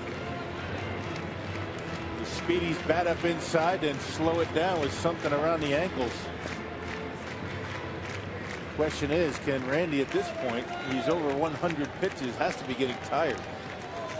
Can he get the curveball down in the zone? Beltran out at second. Freeze at first after an RBI single. Shane Robinson, the 1-2 pitch, and he fouls it back. Beltran took off with the pitch.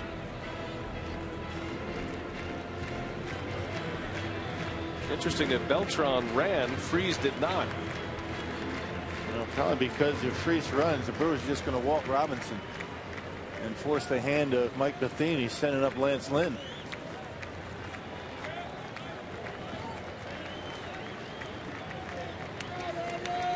Robinson has not been retired this season. He's a perfect 3 for 3. 2 of those hits today.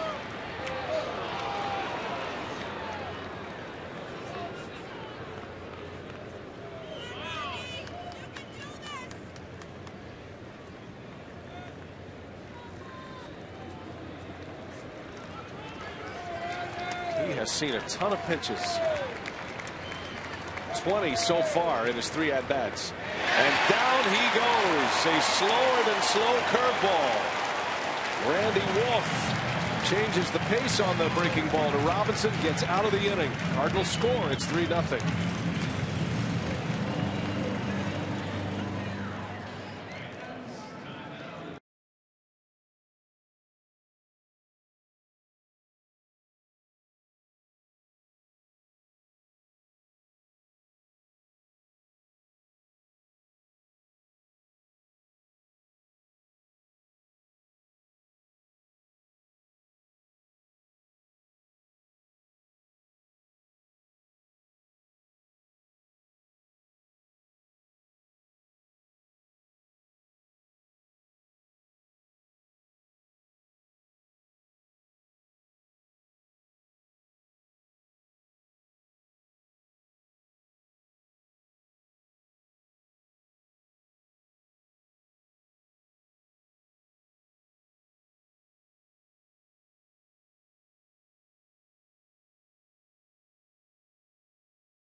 Well, through 4.5 innings on Easter Sunday at Miller Park, the Brewers trailing 3-0.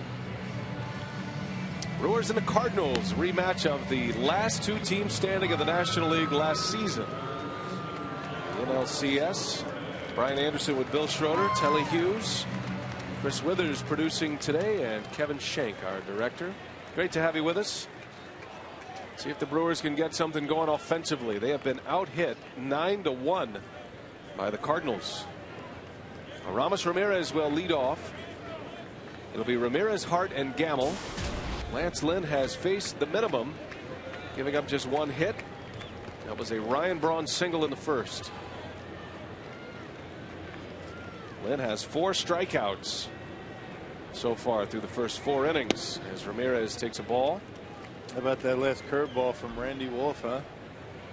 On cue, able to keep it down 65 miles an hour.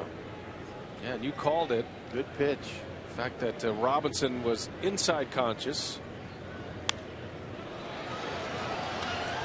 He's going to head to the seats. Wolf's one of the few guys who can use his curveball as a change of pace, just like he uses his changeup. But a disruption of the timing is the reason that pitch is so effective. You know, his fastball is around 88, 90 miles an hour, and he's able to throw a curveball at 65. Yeah, the only way it's effective, though, is he keeps it down. You got to keep it down around the shins. You throw that curveball up at 65, guy could double clutch and still hit it hard. Meanwhile, Lance Lynn has been on top of his game at his first start. Late add to the starting rotation, as Rock mentioned, Chris Carpenter. They don't know when he's coming back. Has some nerve damage in his shoulder, his throwing shoulder. They're hoping for a mid-May or in-May return for Carpenter, but they just don't know.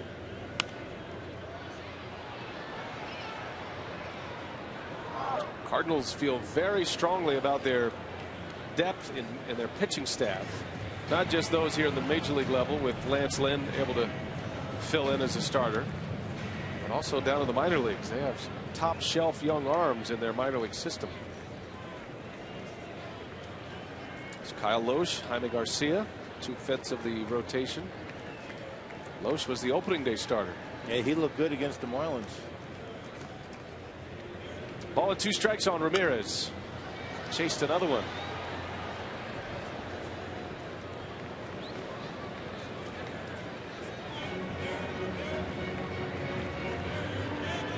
Ramos has 2 RBIs.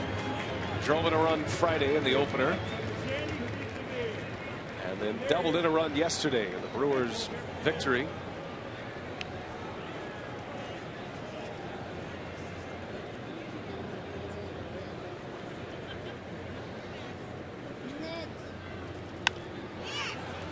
Popped him up. Carpenter is there for the out. Well, we want to send out our condolences, certainly our prayers, best wishes to the Bob Uecker family. And his son Steve passed away on the Friday on opening day, and Bob's still here at work, and don't know what the rest of the week will look like for him. But Steve was a good man, and it's a terrible loss for Bob, and we send out our prayers to all the Uecker family. Yeah, he was sick for a while, and died at Freighter Hospital here in Milwaukee. You just can't imagine what's going through the mind of Bob Uecker, losing a kid like that. Just not right. Ueck's handling it the best way he can at the ballpark. That's his touchstone. This is what makes him feel the most comfortable, being here at the ballpark. As you mentioned, the thoughts and prayers go out to him and his family. Steve was 52.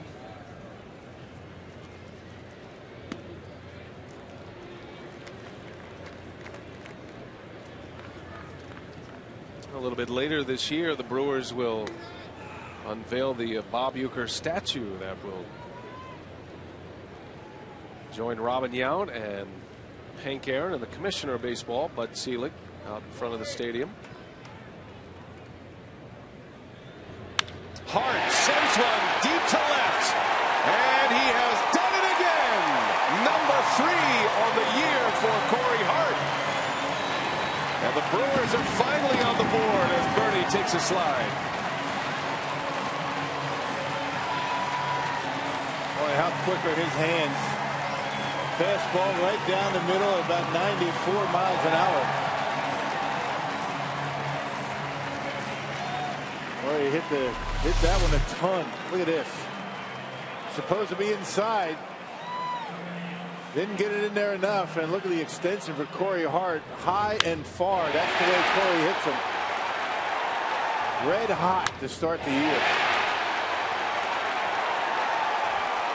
Well, he has put some serious mileage on his home runs this season. All of them have been either over or around the 400-foot variety. 3 home runs on the young season. 2 yesterday, 1 today. And the Brewers are on the board with just their second hit of the game. Now it's Gamble. Boy, as soon as Lynn saw and heard the contact of Corey Hart, he knew it. He knew he had made a mistake. Well, they know the sound. There's nothing going to hold that baseball. You could see it in his reaction on the mound. Hadn't made too many mistakes today. He's been pretty good. Gamble down quickly, 0-2. And he went. Cruz blocked it, puts the tag on quickly to secure the strikeout.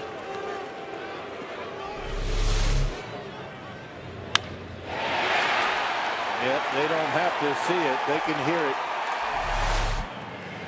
Just can't wait to get another baseball in your glove. That one had the sound, didn't it? You know that sound. I don't know that sound. You know that sound. You hear it here all the time. My ears know that sound, yes. Right. That's what I mean. My hands don't.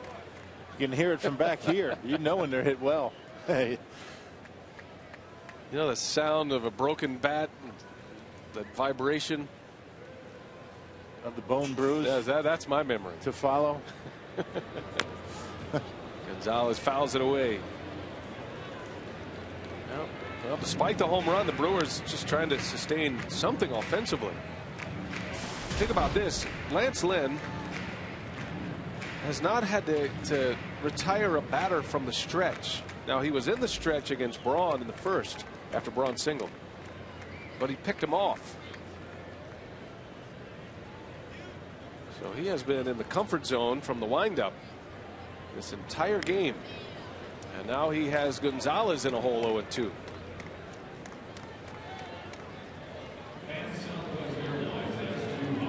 Yeah, the most impressive thing for me with Lance Lynn has been his command of his 2 breaking pitches. And he's always had the good fastball, but he's had good command of the slider and the curveball. Hasn't made any mistakes with those. It's been a pretty good outing for him.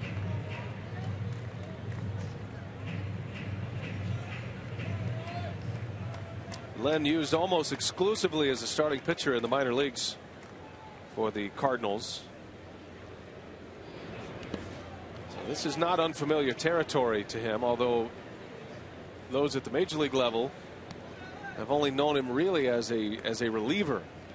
His first year in the big leagues last year. He made his major league debut in June of last season. 18 appearances, 2 of them starts before he got hurt. And an oblique injury that knocked him out for 2 months. Just missed with a fastball. He's been hovering around 94, 95 miles per hour since the first inning. And he's still there in the 5th. Just 70 pitches thus far. 2-2. Count goes full to Gonzalez.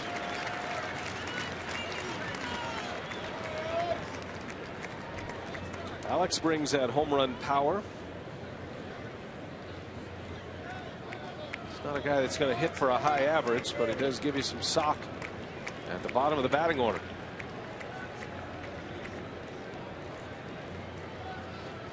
And a payoff pitch coming.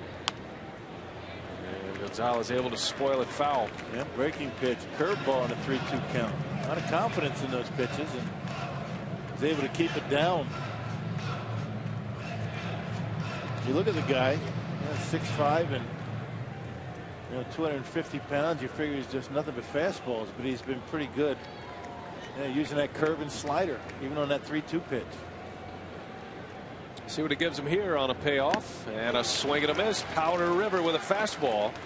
So Lynn comes back with back-to-back Ks, but Corey Hart, 432 feet they measure it. And the Brewers are finally on the board in the 5th.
Greater than an enemy, above an opponent, beyond a foe, a rival, born from repetition and bound through content, seasons unto themselves, two teams striving to share one division,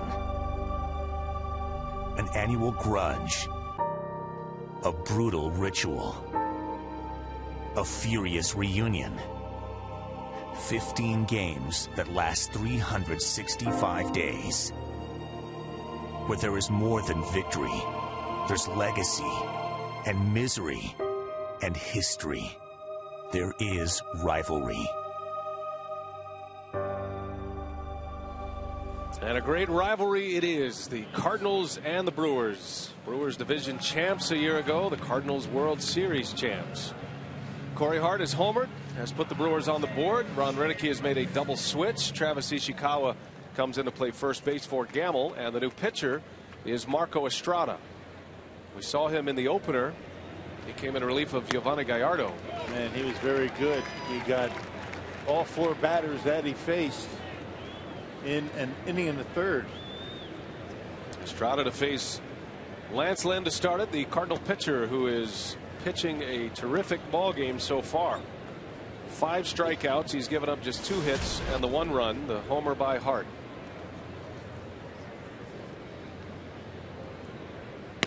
Final numbers on Randy Wolf. He goes 5 innings, gives up 9 hits and 3 runs. All 3 of those runs earned. A walk and 7 strikeouts for Randy Wolf. As Estrada puts away Lynn. Lynn had a big hit in this game back in the 4th. He turned the lineup over to Furcal, who drove in a 2-out RBI. But no match for Estrada's fastball this time. Not going to be able to handle 91 up around the letters. The base hit came on a hanging curveball from Randy. I'd say Randy Wolf did a nice job in the 5th inning. You know, first 3 batters reached. He allowed only 1 run in that 5th. Could have been a lot worse. 108 pitches. In 5 innings. Furcal swings away at the first pitch, slices it foul. Well, Furcal is back at work. He destroyed Brewer pitching last year when he was traded from the Dodgers to the Cardinals. He hit for power against Milwaukee pitching. 5 of his 7 Cardinal home runs came against Milwaukee, and he's off to a fast start again this year. Yeah, 9 for 17. You think that's a good start? Not bad. 2 for 3 today. He and David Freese, both of them red hot to start the year. Foucault didn't do much of anything against anybody else last season except the Brewers.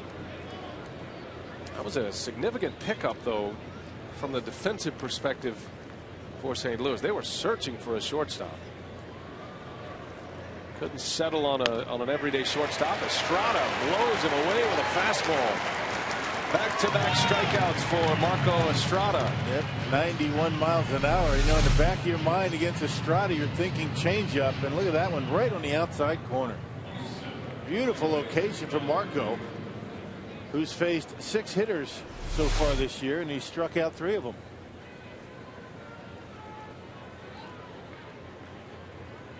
Estrada facing Tyler Green. Green part of the second base platoon with Daniel Descalso to start the season, with Schumacher on the disabled list. And not a bad idea, but it's 0-2.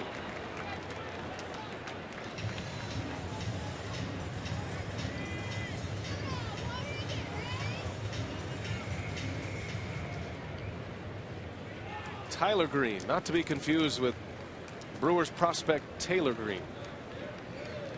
0-2. He lays off a breaking ball.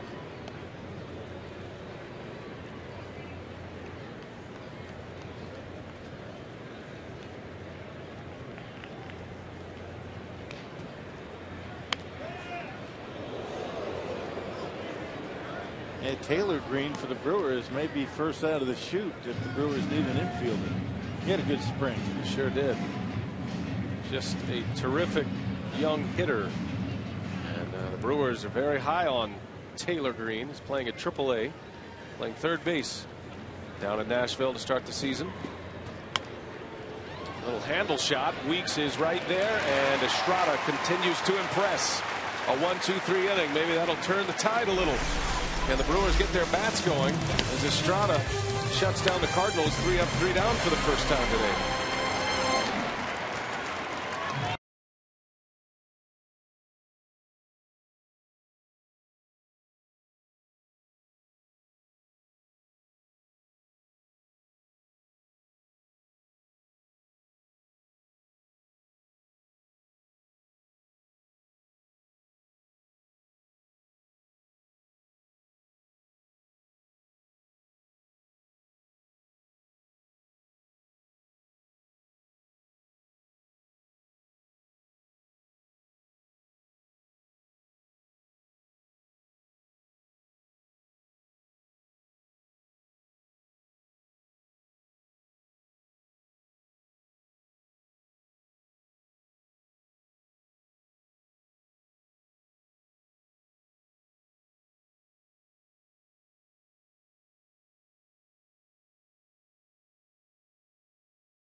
Reminding you to please play responsibly. And by Miller Lite, because when friends come together, it's not just a good time, it's Miller time.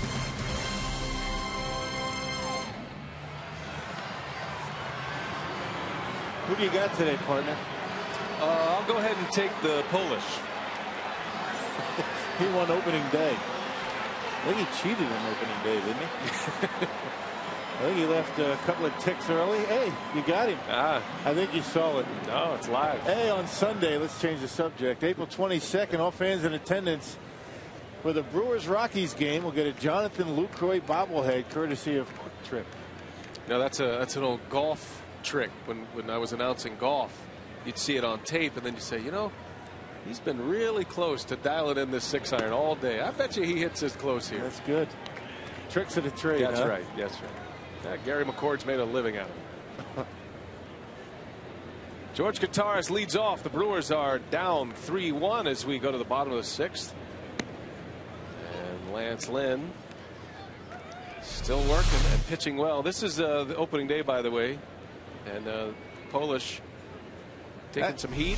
Actually would have been a false start on the Italian, right. but he never really went anywhere. He came back. One false start means all false start, right? Right. Polish took advantage. I don't know who won yesterday, but Polish is out to a good start. Good for him.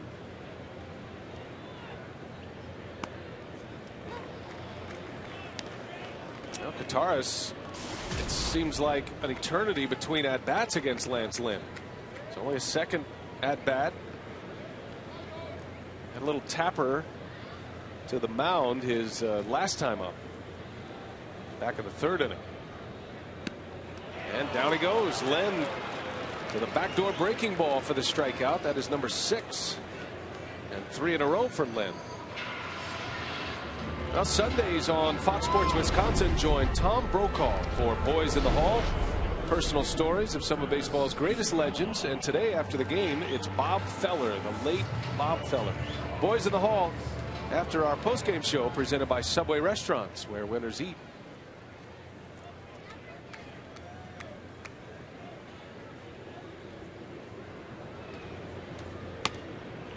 Speaking of great newsmen, Tom Brokaw, the passing of Mike Wallace today. He was 93 years of age. Legendary newsman, Mike Wallace. He's kind of the forerunner of the aggressive interview. Asking the tough question.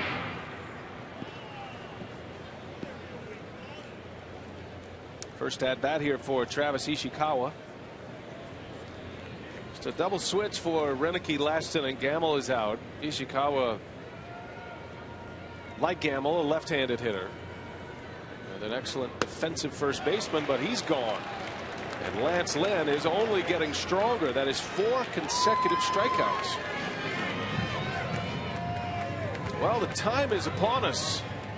Get your registrations in for the 2013 Brewers Fantasy Camp. It'll be next February. As we salute Team Streak this year. We were talking about the '87 Brewers. We could relive that 13-0 start. Paul Molitor's hitting streak. The Juan Nieves no-hitter. Just call 262-679-3612 or go to brewers.com/fantasycamp. I believe Fantasy Camp is on Twitter, and if it isn't, it should be soon. I know that there's one of the campers has a Facebook page.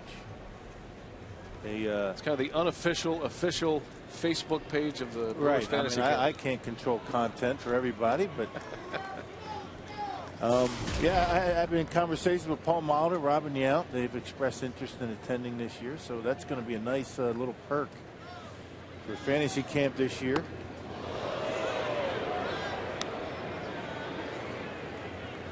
Lance Lynn has 8 strikeouts.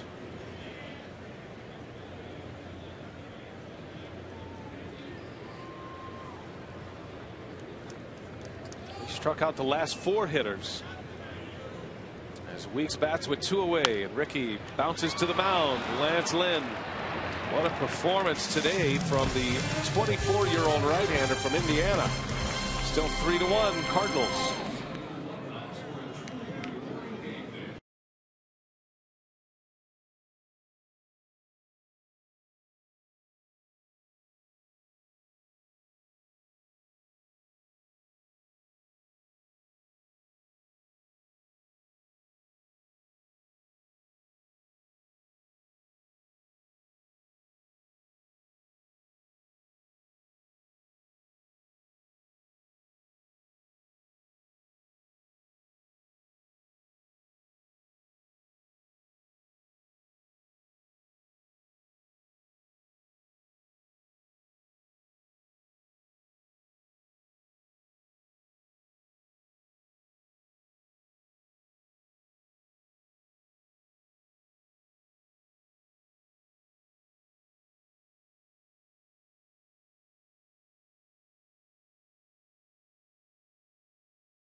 And a reminder that this copyrighted telecast is presented by authority of the Milwaukee Brewers, may not be reproduced or retransmitted in any form, and the accounts and descriptions of this game may not be disseminated without express written consent of the Brewers. Miller Park on a Sunday, Easter Sunday in Milwaukee, Wisconsin. And so far, a Corey Hart home run has been all they've had to cheer about today, as Lance Lynn has shut down the Brewers. Just one run on 2 hits thus far against the Cardinal pitcher. Estrada to face the heart of the Cardinal order. Matt Holliday leads off, then Beltran, then Freese.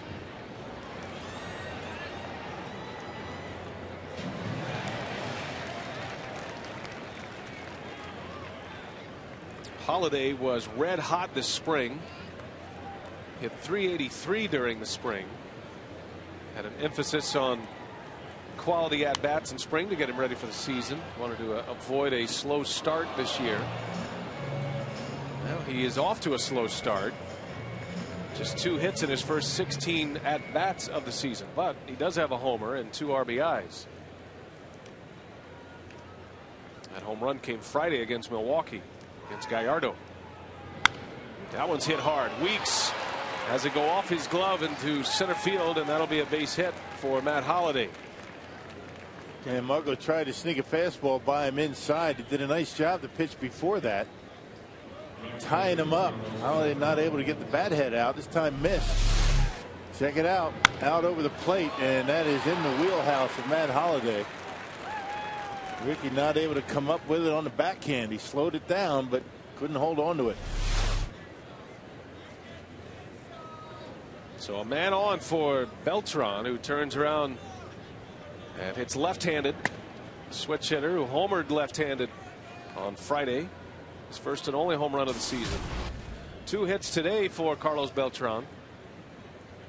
He's 6 for 16 on the young season.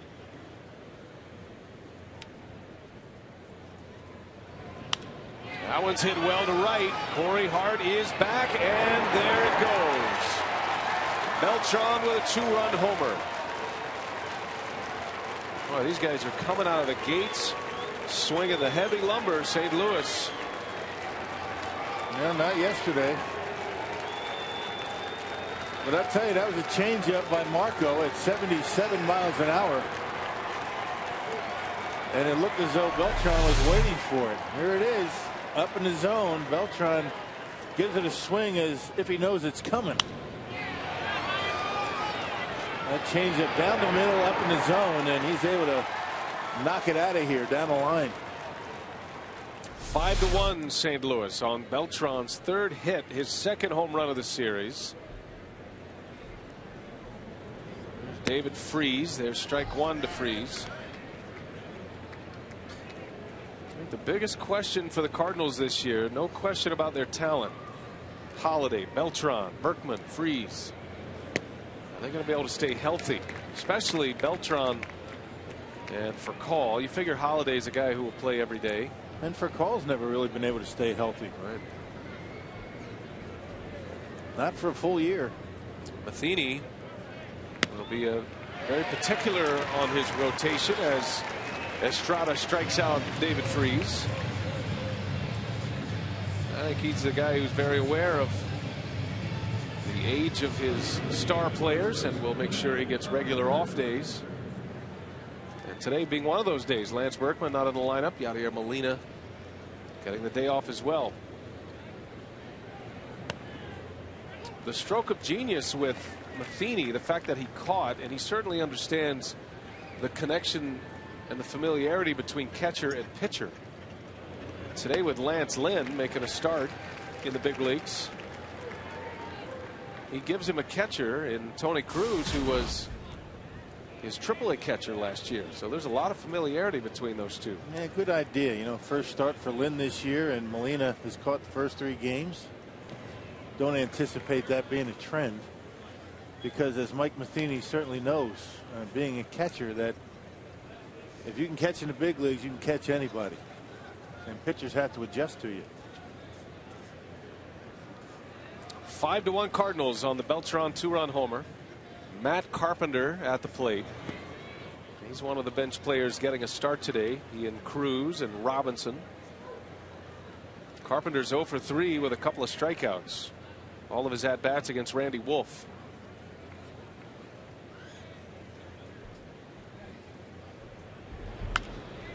Rolls over one. Ricky Weeks to Ishikawa just in time to get the speedy Carpenter. Man. Yeah, Ricky laid back on that one. I think he thought that Ishikawa was going to get there. He decided to head back to first. I'll tell you, good effort by Carpenter. Almost beat it at first base.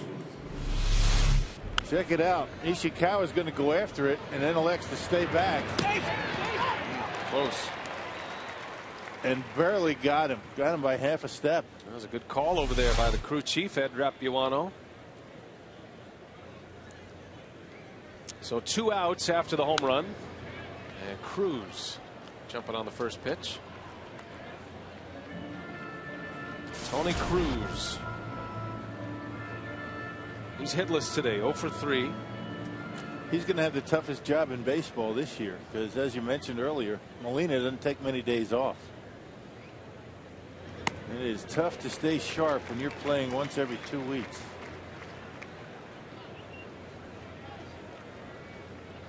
Well, you can make a pretty good living being a backup catcher these days.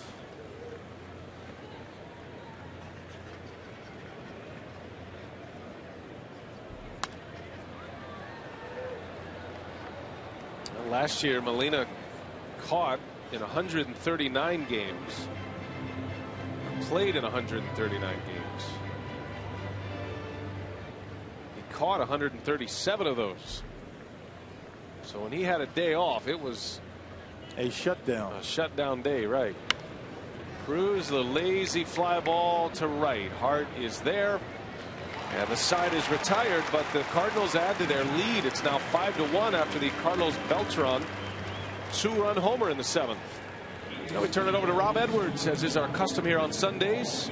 Miller Park's presentation of God Bless America. Enjoy.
On Twitter, of course, at FS Wisconsin. And, of course, we encourage you to continue to interact with us, and we'll interact with you each game. And now we've got a good one, especially for the guy coming up.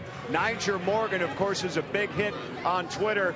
Very cool clip, they thought, on the Brewers-Cards rivalry that aired just a short time ago. Of course, this is becoming quite a rivalry. And this guy, Niger Morgan and Tony Plush, a big hit on Twitter for some time now, but we'll continue to interact with you all game long and each and every game all season long.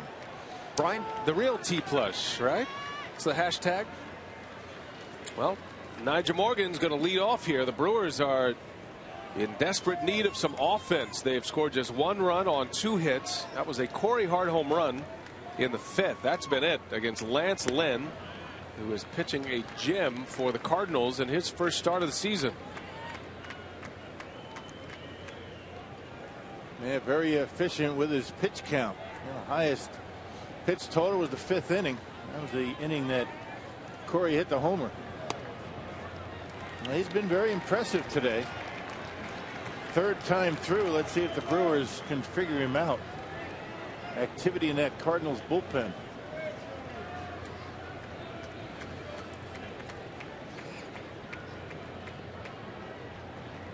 Mitchell Boggs is loosening in the bullpen as Morgan takes a strike. The Cardinal reliever. You know, you look at Lynn's minor league numbers as a starter over 4 years. He made 72 starts. His ERA was good, but not great. He had a 3.69 career minor league ERA. As Morgan gets sawed off, and Carpenter will make the play for the out. 1 gone in the 7th.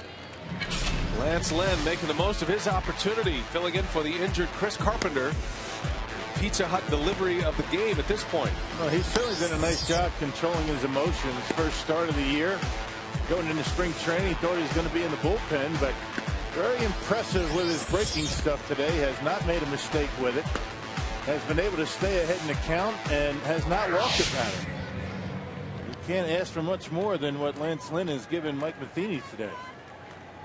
8 strikeouts, no walks. That's a career high for strikeouts, as he is through 6 1/3. Former Cardinal first-round draft pick out of Ole Miss.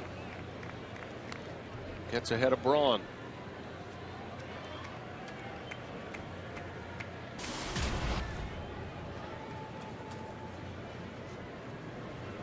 Braun had a hit in the 1st inning. Lynn picked him off.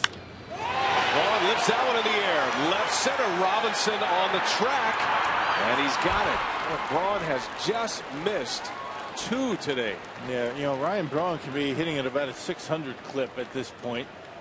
Any luck at all. A couple of bullets in the home opener. And then today just missing a couple of home runs.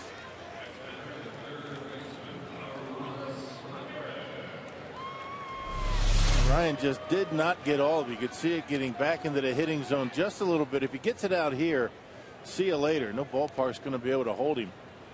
But still able to get it pretty much on the sweet spot. So Braun has 2 long fly ball outs, both to the track. Lance Lynn, 2 quick outs here in the 7th inning facing Aramis Ramirez. Dealing strike 1, which is something he's done all day.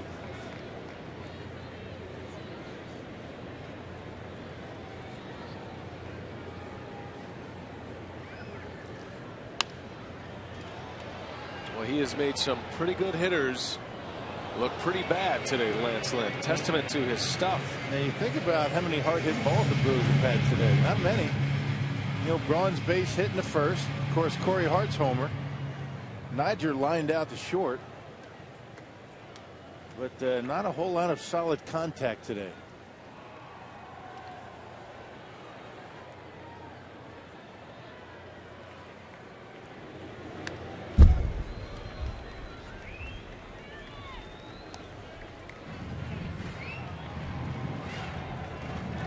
Last year in the postseason, Lynn made 10 appearances all out of relief. He was pitching a lot. He pitched in 5 of the 6 NLCS games against Milwaukee. Didn't give up a run. and pitched in 5 of the 7 World Series games against the Rangers. Well, which one of the Cardinal relievers didn't do that? That's a good point. I mean, did the starters for the Cardinals have any success at all in that postseason? The relievers logged more innings than the starters. The starter didn't get through the 5th inning in the LCS. Right. Tony La Russa, and what would be his swan song as a manager, went out in a flurry of bullpen maneuvers. Very short leash on that starting rotation. And it worked. Yes, it did. Can remember that entire series unfolding, saying, look, the Cardinals can't keep up this pace. They can't keep going to their bullpen so early, but they did. Not only did they get through the NLCS, but they did the same thing in the World Series. Yep, 4th, 5th innings. That was it. Yeah. Into the bullpen they went. It's a good take from Ramirez, able to lay off a tough breaking ball from Lynn. He's gotten a few strikeouts on that pitch today. Has 8 Ks total and no walks at this point. Figure this will be his last inning. Interested to see if this is his last hitter, if Ramirez could reach. Rock was talking about the hard hit balls. Well, Corey Hart had the home run, probably had the 2nd hardest hit ball, and that shot to the shortstop for call in the 2nd inning. He's been the only one to have any decent at bats against Lance Lynn. 3-2 pitch. Is it playable? Carpenter will watch it bounce into the seats. You know, 94, I mean, that's getting it up there pretty good. But you're talking about now the 7th inning, and because of his command of his breaking pitches and his curveball and his slider, and he'll throw it in any count. That's why the Brewers hitters have been behind the fastball, and they've been behind it all day.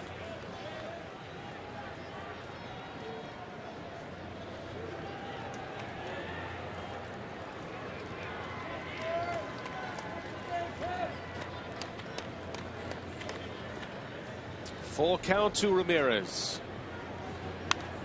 And he popped him up. Behind the plate, Cruz gives it a look, and that is in the seats a few rows. Not a whole lot of room from home plate to the first row here at Miller Park. That's why it's so many great vantage points.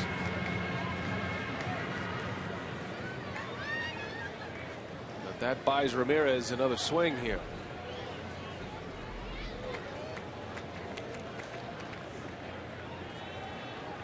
Brewers would love to get into the bullpen. This could be Lynn's last hitter.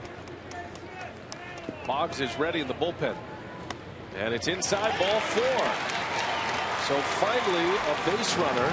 Lynn, for the first time since the 1st inning, will go from the stretch. Now Mike Matheny's on his way out. So that was it. He was going to give him Ramirez. And after his first walk, Lynn is going to head for the dugout. A double switch here for the Cardinal manager. And the new pitcher coming in, Mitchell Boggs. We'll take a break. We'll set up the new Cardinal hurler. 5-1 St. Louis.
for Milwaukee. And it was a boomer. 432 feet they measured it. And really the only mistake that Lance Lynn has made today. And as a fastball, it did not make a single mistake on his breaking ball. And Corey Hart, our Powerball home run leaderboard, on pace for 162 home runs this year, partner. That would be a record. Well, let's see if he can add one more to the list. Got a new double switch here. New catcher is Yadier Molina. So the all-star catcher comes in, and he will catch Mitchell Boggs out of the Cardinal bullpen. And we saw him on opening day. 22 pitches to get through 2 innings. Allowed only 1 base hit, no runs. Now, last year with St. Louis, 51 appearances and a .356 earned run average. Lance Lynn goes 6 2/3 innings. At this point, just 2 hits and 1 run, although Ramirez at first base is his responsibility. Ramirez a hard-earned walk after falling behind 1-2 on Lynn. There's a strike from Boggs. Hart with 3 homers, 4 RBIs. Has 4 hits on the young season. And 3 of those have left the building. 2 yesterday and 1 earlier today.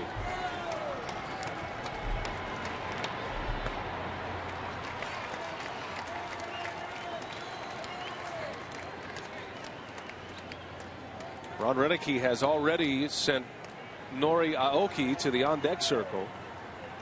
So that'll be the next move if Hart can extend the inning. The left-handed batter coming off the Brewers bench. Corey looks dialed in, doesn't he? Well, he's taking pitches off the plate. He's seeing it well.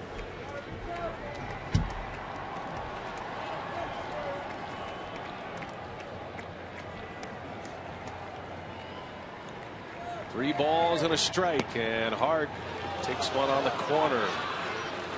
Boggs is content to stay out there against Corey Hart. He barely nipped the edge. Yeah, cutter, not a good hitter's pitch, so lay off. We'll see if he goes with another one. Full count, 2 outs. Ramirez takes off, and Hart fouls it away. He did come back to it.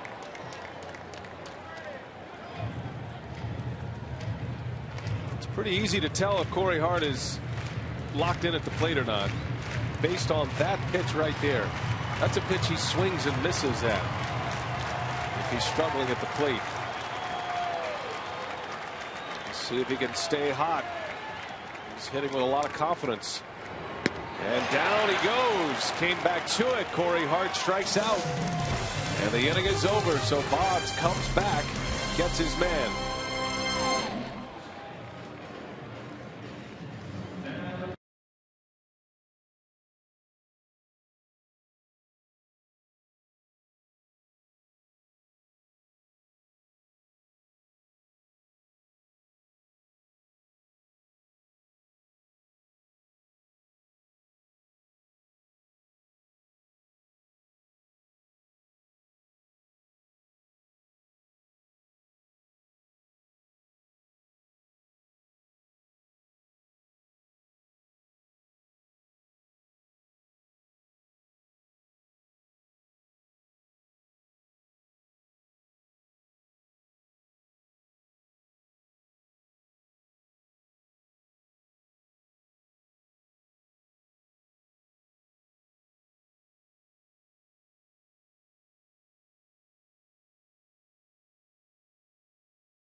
The series, it will become partly cloudy and also windier by the end of the game. 51 the first pitch, but dropping to the 40s by the end of the game.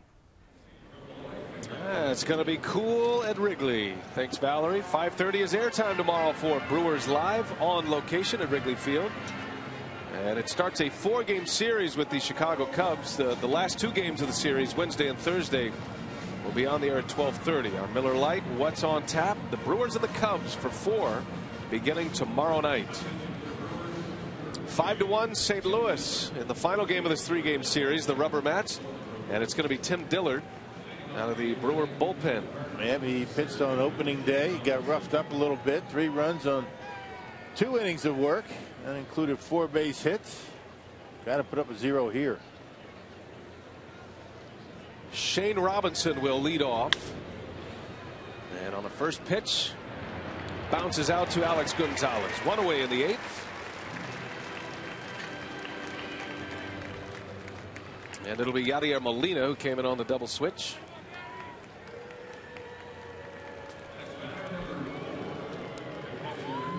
I was talking to Ron Renicky and Doug Melvin today. You know, we were discussing as the Miller Park faithful gives Yadier Molina an earful. But we were discussing who might be the emergency catcher. Renicky likes to use his backup catcher to pinch hit. As a matter of fact, Lucroy was up on the top step a moment ago to hit. Well, the answer to that question is Cesar Izturis, in case there was an emergency and you had to finish the game. You pinch hit for a catcher and that player got hurt. Did Cesar know it? Cesar, he does know it. But Doug Melvin offered an interesting story.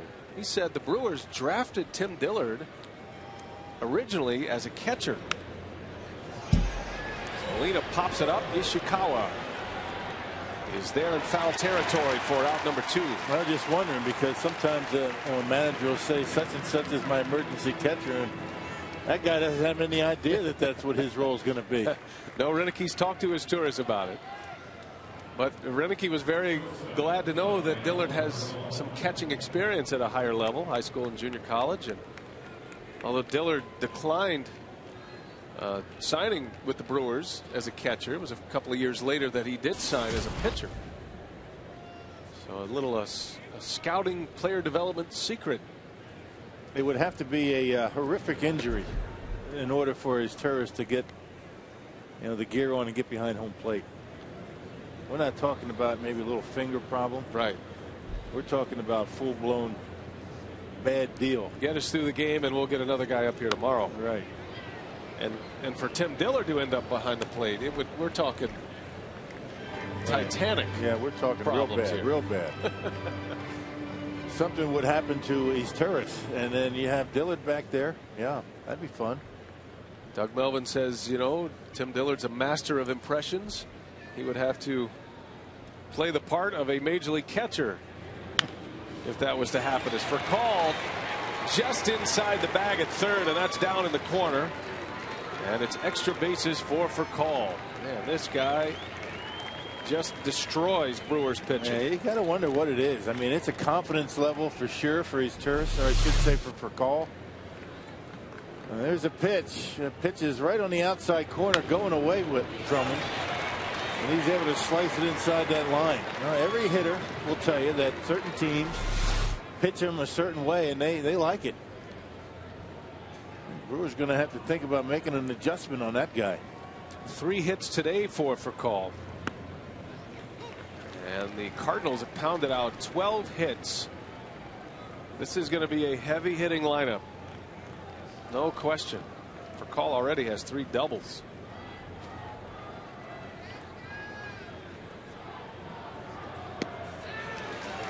Tyler Green down in the count 0-2, and that big sweeping breaking ball from Dillard.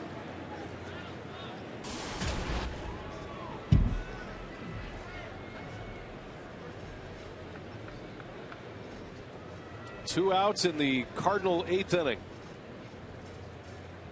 Dillard has to keep for call out there.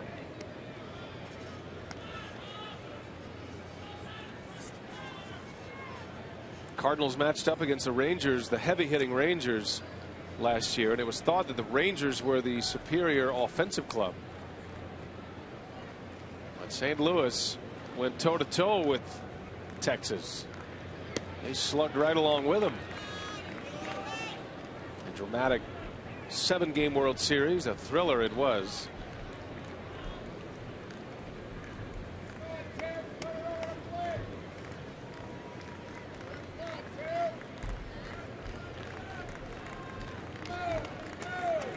Two balls, 2 strikes. Not quite there. 3-2. Man, tough one to take with 2 strikes. A little bit low, I guess. Was it? Pretty close. It had the plate. Well, now Dillard's going to be forced in the strike zone. Certainly don't want to face Matt Holliday. And a bouncer in the left, a base hit for Call, runs into Ramirez, and the throw from Braun is late anyway.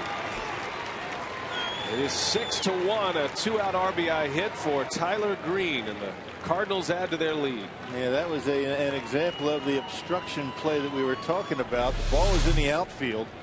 These Turris and Ramirez collided. Both of them tried to get out of the way of the other, but the runner has the right of way. Once the ball gets through, watch Las Diaz, you can see him point. The play continues, and had Furcal been thrown out, he would have been awarded home plate.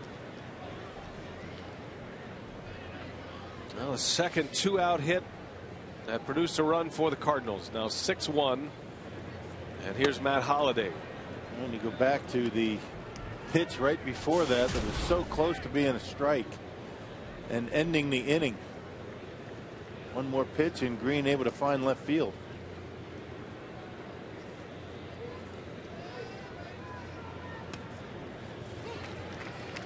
That's the difference between obstruction, which is what Las Diaz is pointing at, and interference. Interference, the ball is dead right away. In an obstruction situation, the ball's live. And in that case, ideally, Braun would have no way of knowing, but the throw through to the plate allows Tyler Green to second base. And the run was going to score anyway.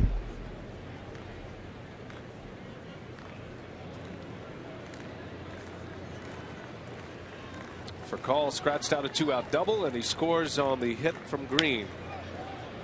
Ramirez on a tough hop takes care of Holliday for the out, and the inning is over, but the Cardinals tack another one on. It's 6-1 St. Louis. Brewers are running out of outs.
Five runs here in the bottom of the 8th inning from Miller Park. Jerry and Craig getting set for Brewers Live postgame. I guess if you look at how this series has gone, Jerry, the dominant starting pitcher has had a big say in what's gone on. And today it's been Lance Lindstrom, the guy pegged to take Chris Carpenter's spot for a while, doing a pretty good job. I'll tell you one thing, Craig. Lance has been great all day. You talk about a masterful job, dominating the strike zone, getting ahead of hitters, allowing just 2 hits over 6 2/3 innings. Walked us 1, struck out 8. He's done a great job for him. All right, so the Brewers trying to battle back. They'll have to do it against the bullpen, starting to run out of time a bit here. We'll have Brewers Live postgame on the way. Full reaction from the Brewer clubhouse as they also get set to travel to Chicago to take on Dale Swaim's Chicago Cubs, guys. All right, Craig, Augie, thank you. As Nori Aoki leads off for the Brewers, they got a lot of work to do here. 6-1 St. Louis. Aoki, over his career in the Central League of the Japanese Major Leagues with the Yakult Swallows there in Tokyo. 3-time batting champion. Saw him on Friday, his first appearance as a Brewer. He struck out. And I saw Aoki in full uniform hitting balls off the tee an hour after the game Friday. So he was not happy with his lone appearance, and he's a guy who's used to getting a lot of swings. And Aoki, that's going to be the biggest challenge for Aoki coming back. Playing every day in Japan and not playing every day here in the States. He slaps one to left, and there it is, his first hit in the major leagues. Norichika Aoki. Well, we saw him do that the entire spring. He's slapping baseballs into left field on pitches just like that. And there it is. He'll get to keep that one. Stays on top of it. That pitch going away from him. Very unorthodox swing. Let's go with the top hand, and a leadoff base runner from Milwaukee. First major league hit, and it comes against Mitchell Boggs in just his second game. So see, all that work paid off, Ron. I'm impressed you were around an hour after the game. What were you doing? Yeah, it was a lot of just tidying up opening day. So who was that jumped in your car like 10 minutes after the game? I was just moving it. You had a lot of luggage to pick up. You're right. You're right. I saw you. It's right. You did come up to the South Dock, pick up your luggage, and then walk down to the batting cage and watch Aoki take some swings. For an hour. Good for you. A lot of swings. That's awesome. Yeah, sometimes you get the best nuggets. Sticking around after late. the game. Yeah. Gonzalez down the left field line. Can he keep it fair? He can. It's to the wall. Aoki can run. He's going to try to score. For call, no throw. Aoki scores, and the Brewers put another one on the board. It's an RBI double for Alex Gonzalez. His first hit as a Brewer. Well, the way the Brewers can put up runs, they can slug with the best of them. Not done yet. Fastball up and in. And Gonzalez got jammed just a little bit, but put it in a good spot right down the left field line. Aoki never slowing down around third base. He scores easily.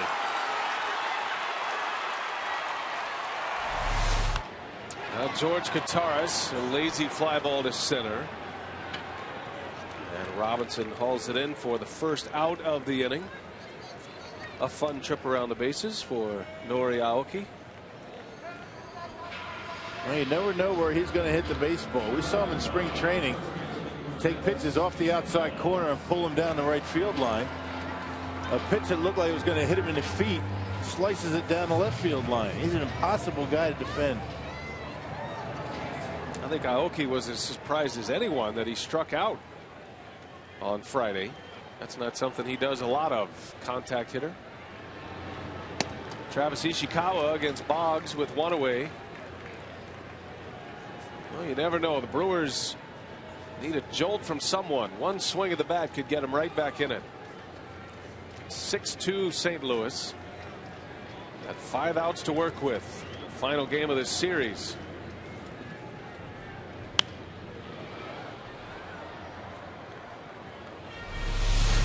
The Marshfield Clinic, shining moment of the game. Aoki reads it and runs and scores his first run as a Brewer. Thinking right about there, I got this one easy. Just pull up, nice and easy into home plate. And now I'm sure he feels like he's a part of it once you've gotten the hit around the bases. And one more base runner. It starts getting a bit interesting, doesn't it? Top of the order coming up.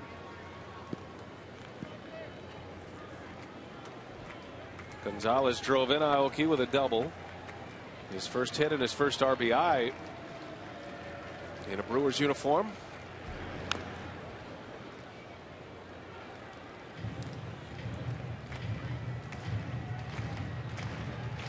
Cincinnati won today. That'll be the next opponent for St. Louis. They will head to Cincinnati after the game today. Reds won in walk-off fashion. Jay Bruce hit a pair of home runs, including one in the bottom of the ninth to win it for the Reds over the Marlins. They took 2 out of 3 from the Marlins. Boggs blows away Ishikawa. And there is out number 2. And he just reared back that time and threw one right down the middle. Ishikawa just couldn't get a piece of it. Here's our text question today. Alicia in Waukesha wants to know, who do you think will lead the Brewers in home runs this season? Courtesy of Ho-Chunk Gaming, Wisconsin. I'm going to go out on a limb and say Ryan Braun. Who's your pick, Rock? Other than Ryan? How about Ramirez? Okay. Here's a good bet. The man at the plate, Ricky Weeks. And a good cut. I mean, it's tough to say who's going to lead the Brewers in home run. I got up and down that lineup. Corey Hart, Ricky Weeks. Now, Braun hit 33 last year, so I'll stick with him.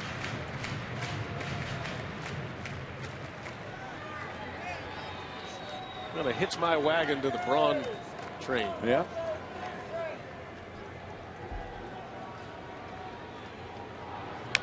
You would not be alone in that.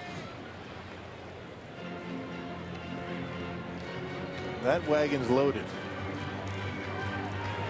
Of course, so is that one too. Hart's off to a great start. Has 3 home runs already. 2 yesterday, 1 in the 5th inning today against Lynn. The only run that Lance Lynn allowed. No balls, 2 strikes on Weeks. Just missed. Boy, close pitch. I saw where the Mets swept the Braves in the opening weekend series. John Neese was terrific today for the Mets. For a team that everybody predicts to finish at the bottom of the National League East, they start with a sweep. As Weeks cuts through, it strikes out. And the inning is over. The Brewers get a run on an RBI double from Gonzalez. But that's it. 6-2.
are winding it down here this opening weekend, Easter Sunday at Miller Park. 6-2 Cardinals as we go to the 9th inning.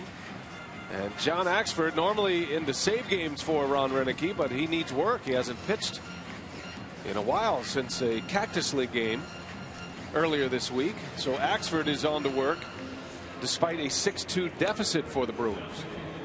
Well, you see the numbers for the X-Man last year, a record-setting season for John. Tremendous numbers.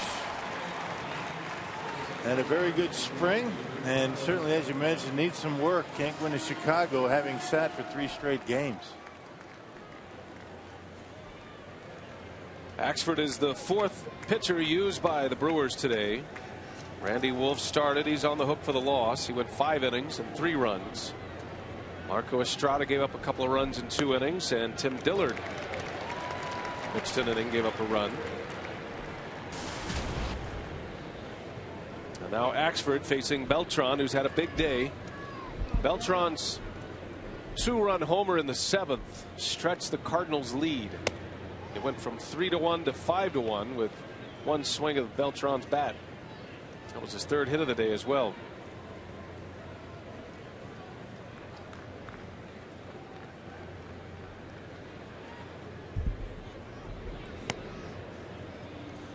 Closers never like pitching in spots like this. Just a different kind of adrenaline. As opposed to trying to close out a game with a crowd raucous. A lot of times closers struggle in these types of innings.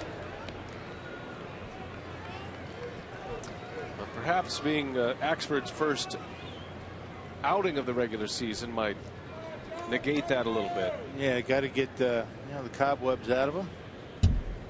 Get him an appearance here. Hopefully he doesn't throw too many pitches.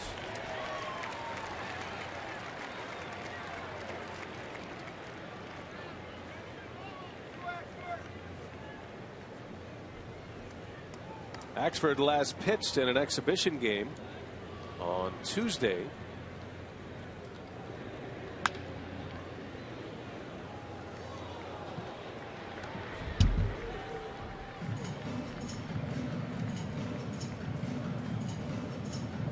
Saw where the Astros came back. They rallied for 2 runs in the 8th today to beat the Rockies. And a good note from Brian Michalogic. The Astros are 2-1. Rock, that's the first time they've been over 500 since July of 09 at 2-1. Series win as Axford strikes out Beltran. 1 gone in the 9th. And it's time now to take a look at our Jimmy John's high-speed delivery. There you go. Randy Wolf as high as 89 with his fastball. Lance Lynn threw a number of fastballs in the 95 range. Hung around about 93 to 95 with 2 very good breaking pitches today. He was very impressive. It's got to give Cardinals fans a jolt. They lose Carpenter, but they replace him with a guy like Lynn, who has a great future, and many have expected Lynn to find a spot into that starting rotation eventually. And it comes a little sooner than most thought.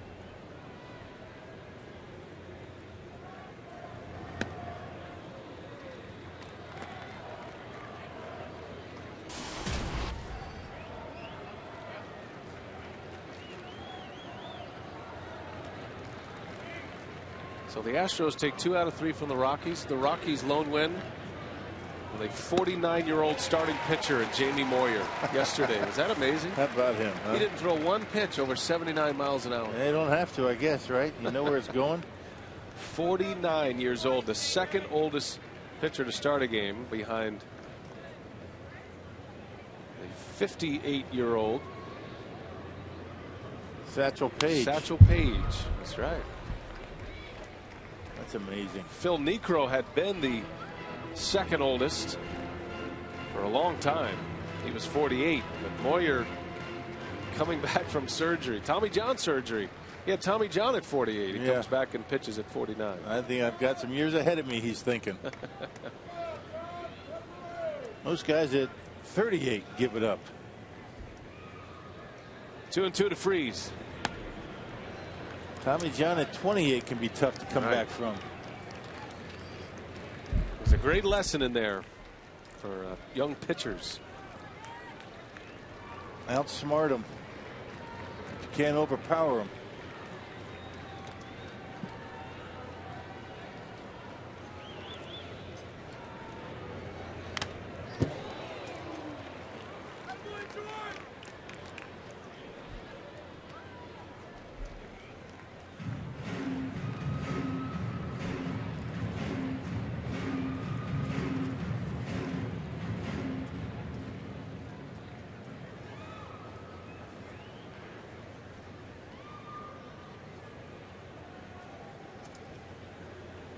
Axford trying to send the Brewers to the bottom of the ninth, down 4. 1 gone in the 9th inning, and the 3-2 to Freese is fouled away. Freese is good about that. He can fight and hang in there. Fights off tough pitches.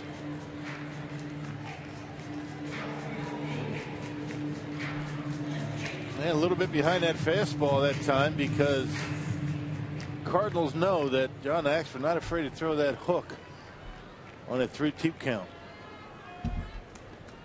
Makes that fastball even more effective. Keep him guessing. Got him. Down goes Freese. 96 at the knees on the corner. Good luck to you. Back-to-back strikeouts for Axford. He gets Beltran and Freese. Even if you're looking for a fastball, good luck hitting this. Beautiful pitch at 96 miles per hour.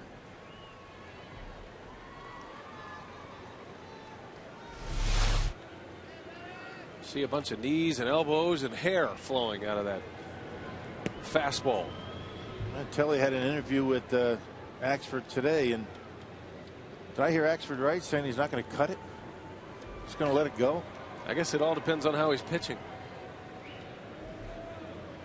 But if he keeps going like this, I can't imagine he would. He's got some style, got some personality. He's got a little bit of a Wild Bill Hickok look.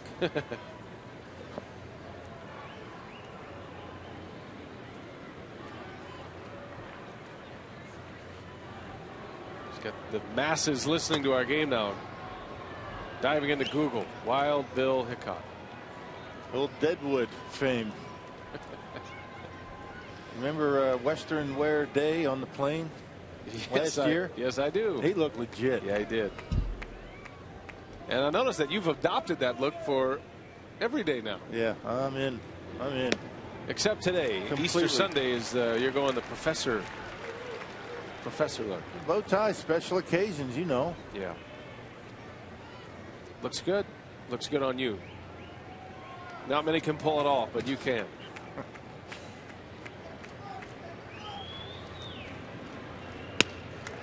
Wow. Powder River for Wild Bill Axford. 3-2 the count with a 95-mile-an-hour heater. Fans want to see a strikeout of the side. Easter crowd of over 33,000 today. Payoff pitch. Missed, ball 4. Matt Carpenter draws the walk. Inning still alive for the Cardinals. Yeah, John Axford's had a full count on all 3 hitters so far in this inning. His pitch count at 21. Cameron Lowe starting to get loose. I don't think Ron Renicky wants to extend Axford much more. And Cameron Lowe not quite there. Probably need one more hitter to get ready. So Axford to face the pinch hitter Eric Komatsu. He was a big part of the Brewers playoff run in a roundabout way last year. He was the man traded to the Nationals for Jerry Hairston Jr., who played such a big role for the Brewers in the pennant race. Komatsu never has played a game above the Double-A level, and he made the big league club this year with the Cardinals. Got a hit on opening day. Cardinals got him in the Rule 5 draft from the Nationals, which means they had to keep him on the Major League roster. Former Brewers minor league player of the year.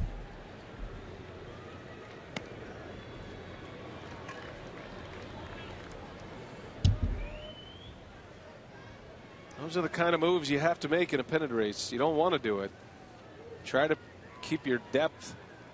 But the Brewers traded from a position of strength, outfield.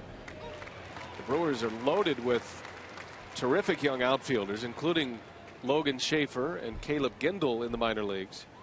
Komatsu was behind those players, not to mention the 4 you have in the big leagues, and ultimately 5 with Nori Aoki. Guys are going to be here a while. Well, and you have to do those things if you were trying to win a World Series. Find pieces to that puzzle that's going to make you a better team, and Jerry Hairston certainly did that. Hairston re-signed with the Dodgers this year, or signed with the Dodgers, a 2-year deal.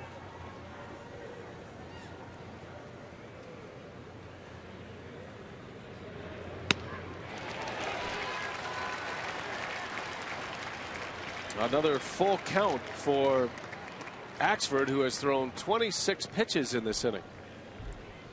I would imagine the way Lowe is throwing in the bullpen, this will be his last hitter.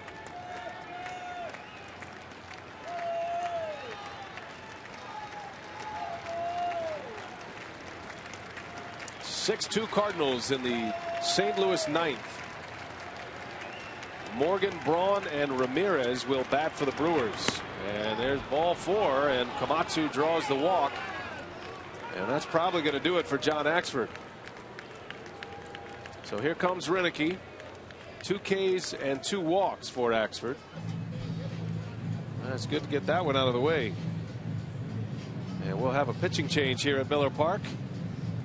Axford is out. Cameron Lowe is in, trying to get the final out of the ninth.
Matt Holliday with a first inning RBI. Added one in the 4th for Call, reached down and got one. Drove in a 2-out run. David Freese stays hot. Freese driving at his 6th RBI of the young season. It was 3-0 Cardinals when Corey Hart went deep in the bottom of the 5th. His 3rd home run. And then Beltran, the game changer, a 2-run shot. Took it from 3-1 to 5-1. Brewers added one in the bottom of the 8th inning. Alex Gonzalez delivering Nori Aoki. The story today, Rock, is Lance Lynn. 6 2/3, 1 walk, 8 strikeouts. The Cardinals starter in line for his first win of the season. Yeah, did a nice job controlling his emotions early on. Had a good breaking pitch and backed it up with that big fastball. And well, Cameron Lowe getting his first action of 2012. Game 3 here today. 72 games last year for Cameron. 350 earned run average. Allowed only 4 home runs. It was a good year for Cameron Lowe. So Lowe in for Axford, who pitched today just needing some work. And was unable to get through the 9th inning. Gives up 2 walks. He strikes out 2. Both of the runners are his responsibility. And Lowe would like to leave him out there as he faces Shane Robinson. Shane Robinson has responded to the manager's call today. Getting his first start of the season. He had 2 hits. He's 2 for 4. Scored a run.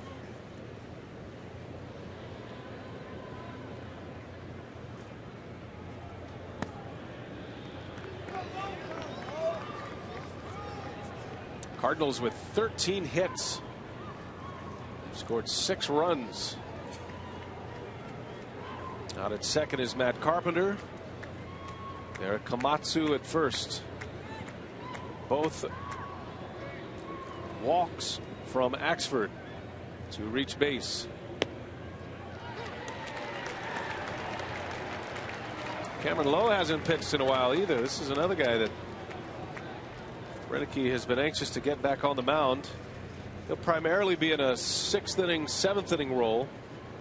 If the Brewers have the lead, it's pretty well mapped out to the finish line with Veras, K-Rod, and Axford. That one's hit well. Robinson sends that one way out of here. And an exclamation point for the Cardinals as Shane Robinson belts his first home run. A 3-run shot. And it's 9-2 St. Louis.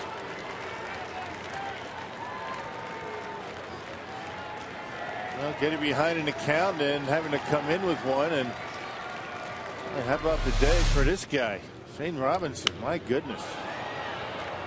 The sinker that stayed up didn't sink, and from what we've seen from Shane Robinson, I wouldn't mess around with the inner half of the plate with that guy. I mean, every time the Brewers have come in there, he's hit it hard. Well, for Shane Robinson, that is his first career major league home run. And what a day at the plate for Robinson. 3 hits, 3 RBIs, a run scored. Little cue shot from Molina. And this one finally ends. Bottom of the 9th, Brewers coming up. Last call. It's 9-2 St. Louis.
Needing to get their closer some work, Mike Matheny calls on Jason Mott, who is officially the Cardinal closer this year. It's been announced, huh?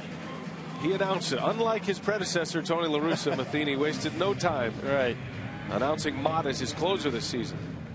Well, Mott did a pretty good job in the postseason last year. You can see his numbers: 78 appearances last year and a .225 earned run average. Look at the opponent batting average, allowed only 2 home runs and almost a strikeout per inning. Another hard thrower out of that Cardinals bullpen.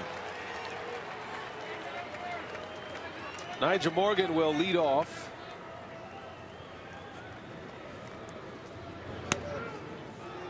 Well, the Brewers are headed to Chicago tonight. Start a series with the Cubs tomorrow. 4-game series with the Cubs. Don't forget, we're on the air at 5:30 tomorrow for Brewers Live.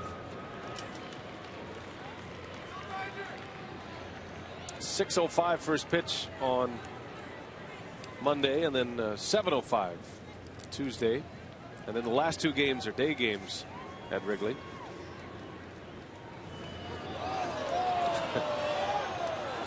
Mott nearly falls down, got a spike hung. No harm, no foul when nobody's on base. I think it's safe to say that he's a max effort pitcher out there in the mound. What do you think? I would say that. Well, how good was he in the postseason last year? Right. He has a big right arm, and Mott strikes out Nyjer Morgan.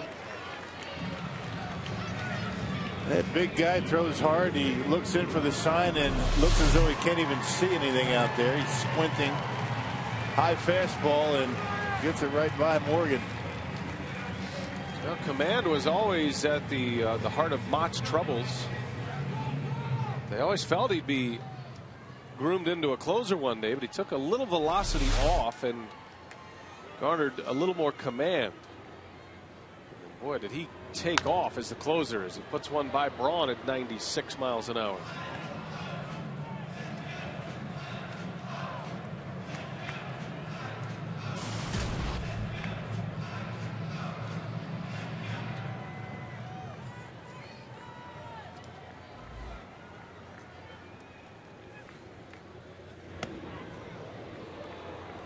Braun is 1 for 3 today. Had a single in the first inning and hit 2 fly balls to the wall. And 1 on the 4th and 1 in the 7th. Couple of narrow misses for home runs. But it's been that kind of day for the Brewers.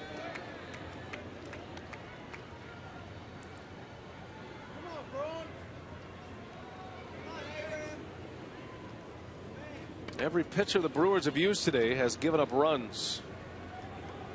Wolf gave up 3, Estrada 2, Dillard 1. Braun gets into this one, and he knows that one's gone. Ryan Braun with his first clout of the season. Well, they've been so close all game. He finally connects. Yeah, he's made good contact all 4 times up today. Finally getting the barrel of the bat on that one, and talk about power against power. 96, and Ryan Braun able to turn it around. It's way out of here into that Brewers bullpen. There's that sound. Remember we were talking about that? Ramirez into center, and there is out number 2. Yeah, Braun produces a sound unlike most others in the major leagues. Let's put it this way, when you're walking around the stadium during batting practice, you can always tell if Braun is taking BP just by the way it sounds. Used to be you could hear Braun and Fielder. They had the same kind of sound off the bat. Ricky Weeks is there. He's got that sound. Yeah, Ricky's right there with him. Brewers down to their last out. Corey Hart takes strike 1. Well, partner, first series almost in the books.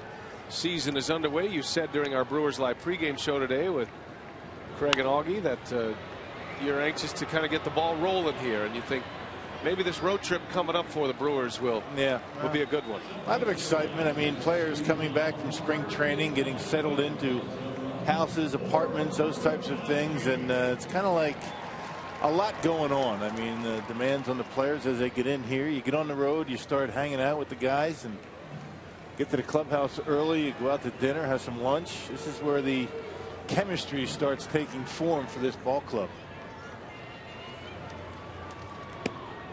Make no mistake, guys love playing at home, but I think sometimes early in the year it's good to just get away and the families stay home and the guys just start to get to know each other a little bit.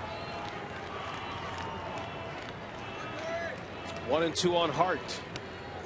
Count evens at 2-2. Hey, before we leave today, I want to remind you that the Milwaukee Braves Historical Association, they will honor Del Crandall this year and the late Charlie Grimm. That's May 10th. at the Potawatomi Casino Ballroom. Our friend Bud Lee wanted us to pass that along. We're happy to do that. As Hart strikes out, and the ball game is over. The Brewers drop the opening series to the St. Louis Cardinals. Cardinals take 2 out of 3. Much more still to come on this one as we send it out to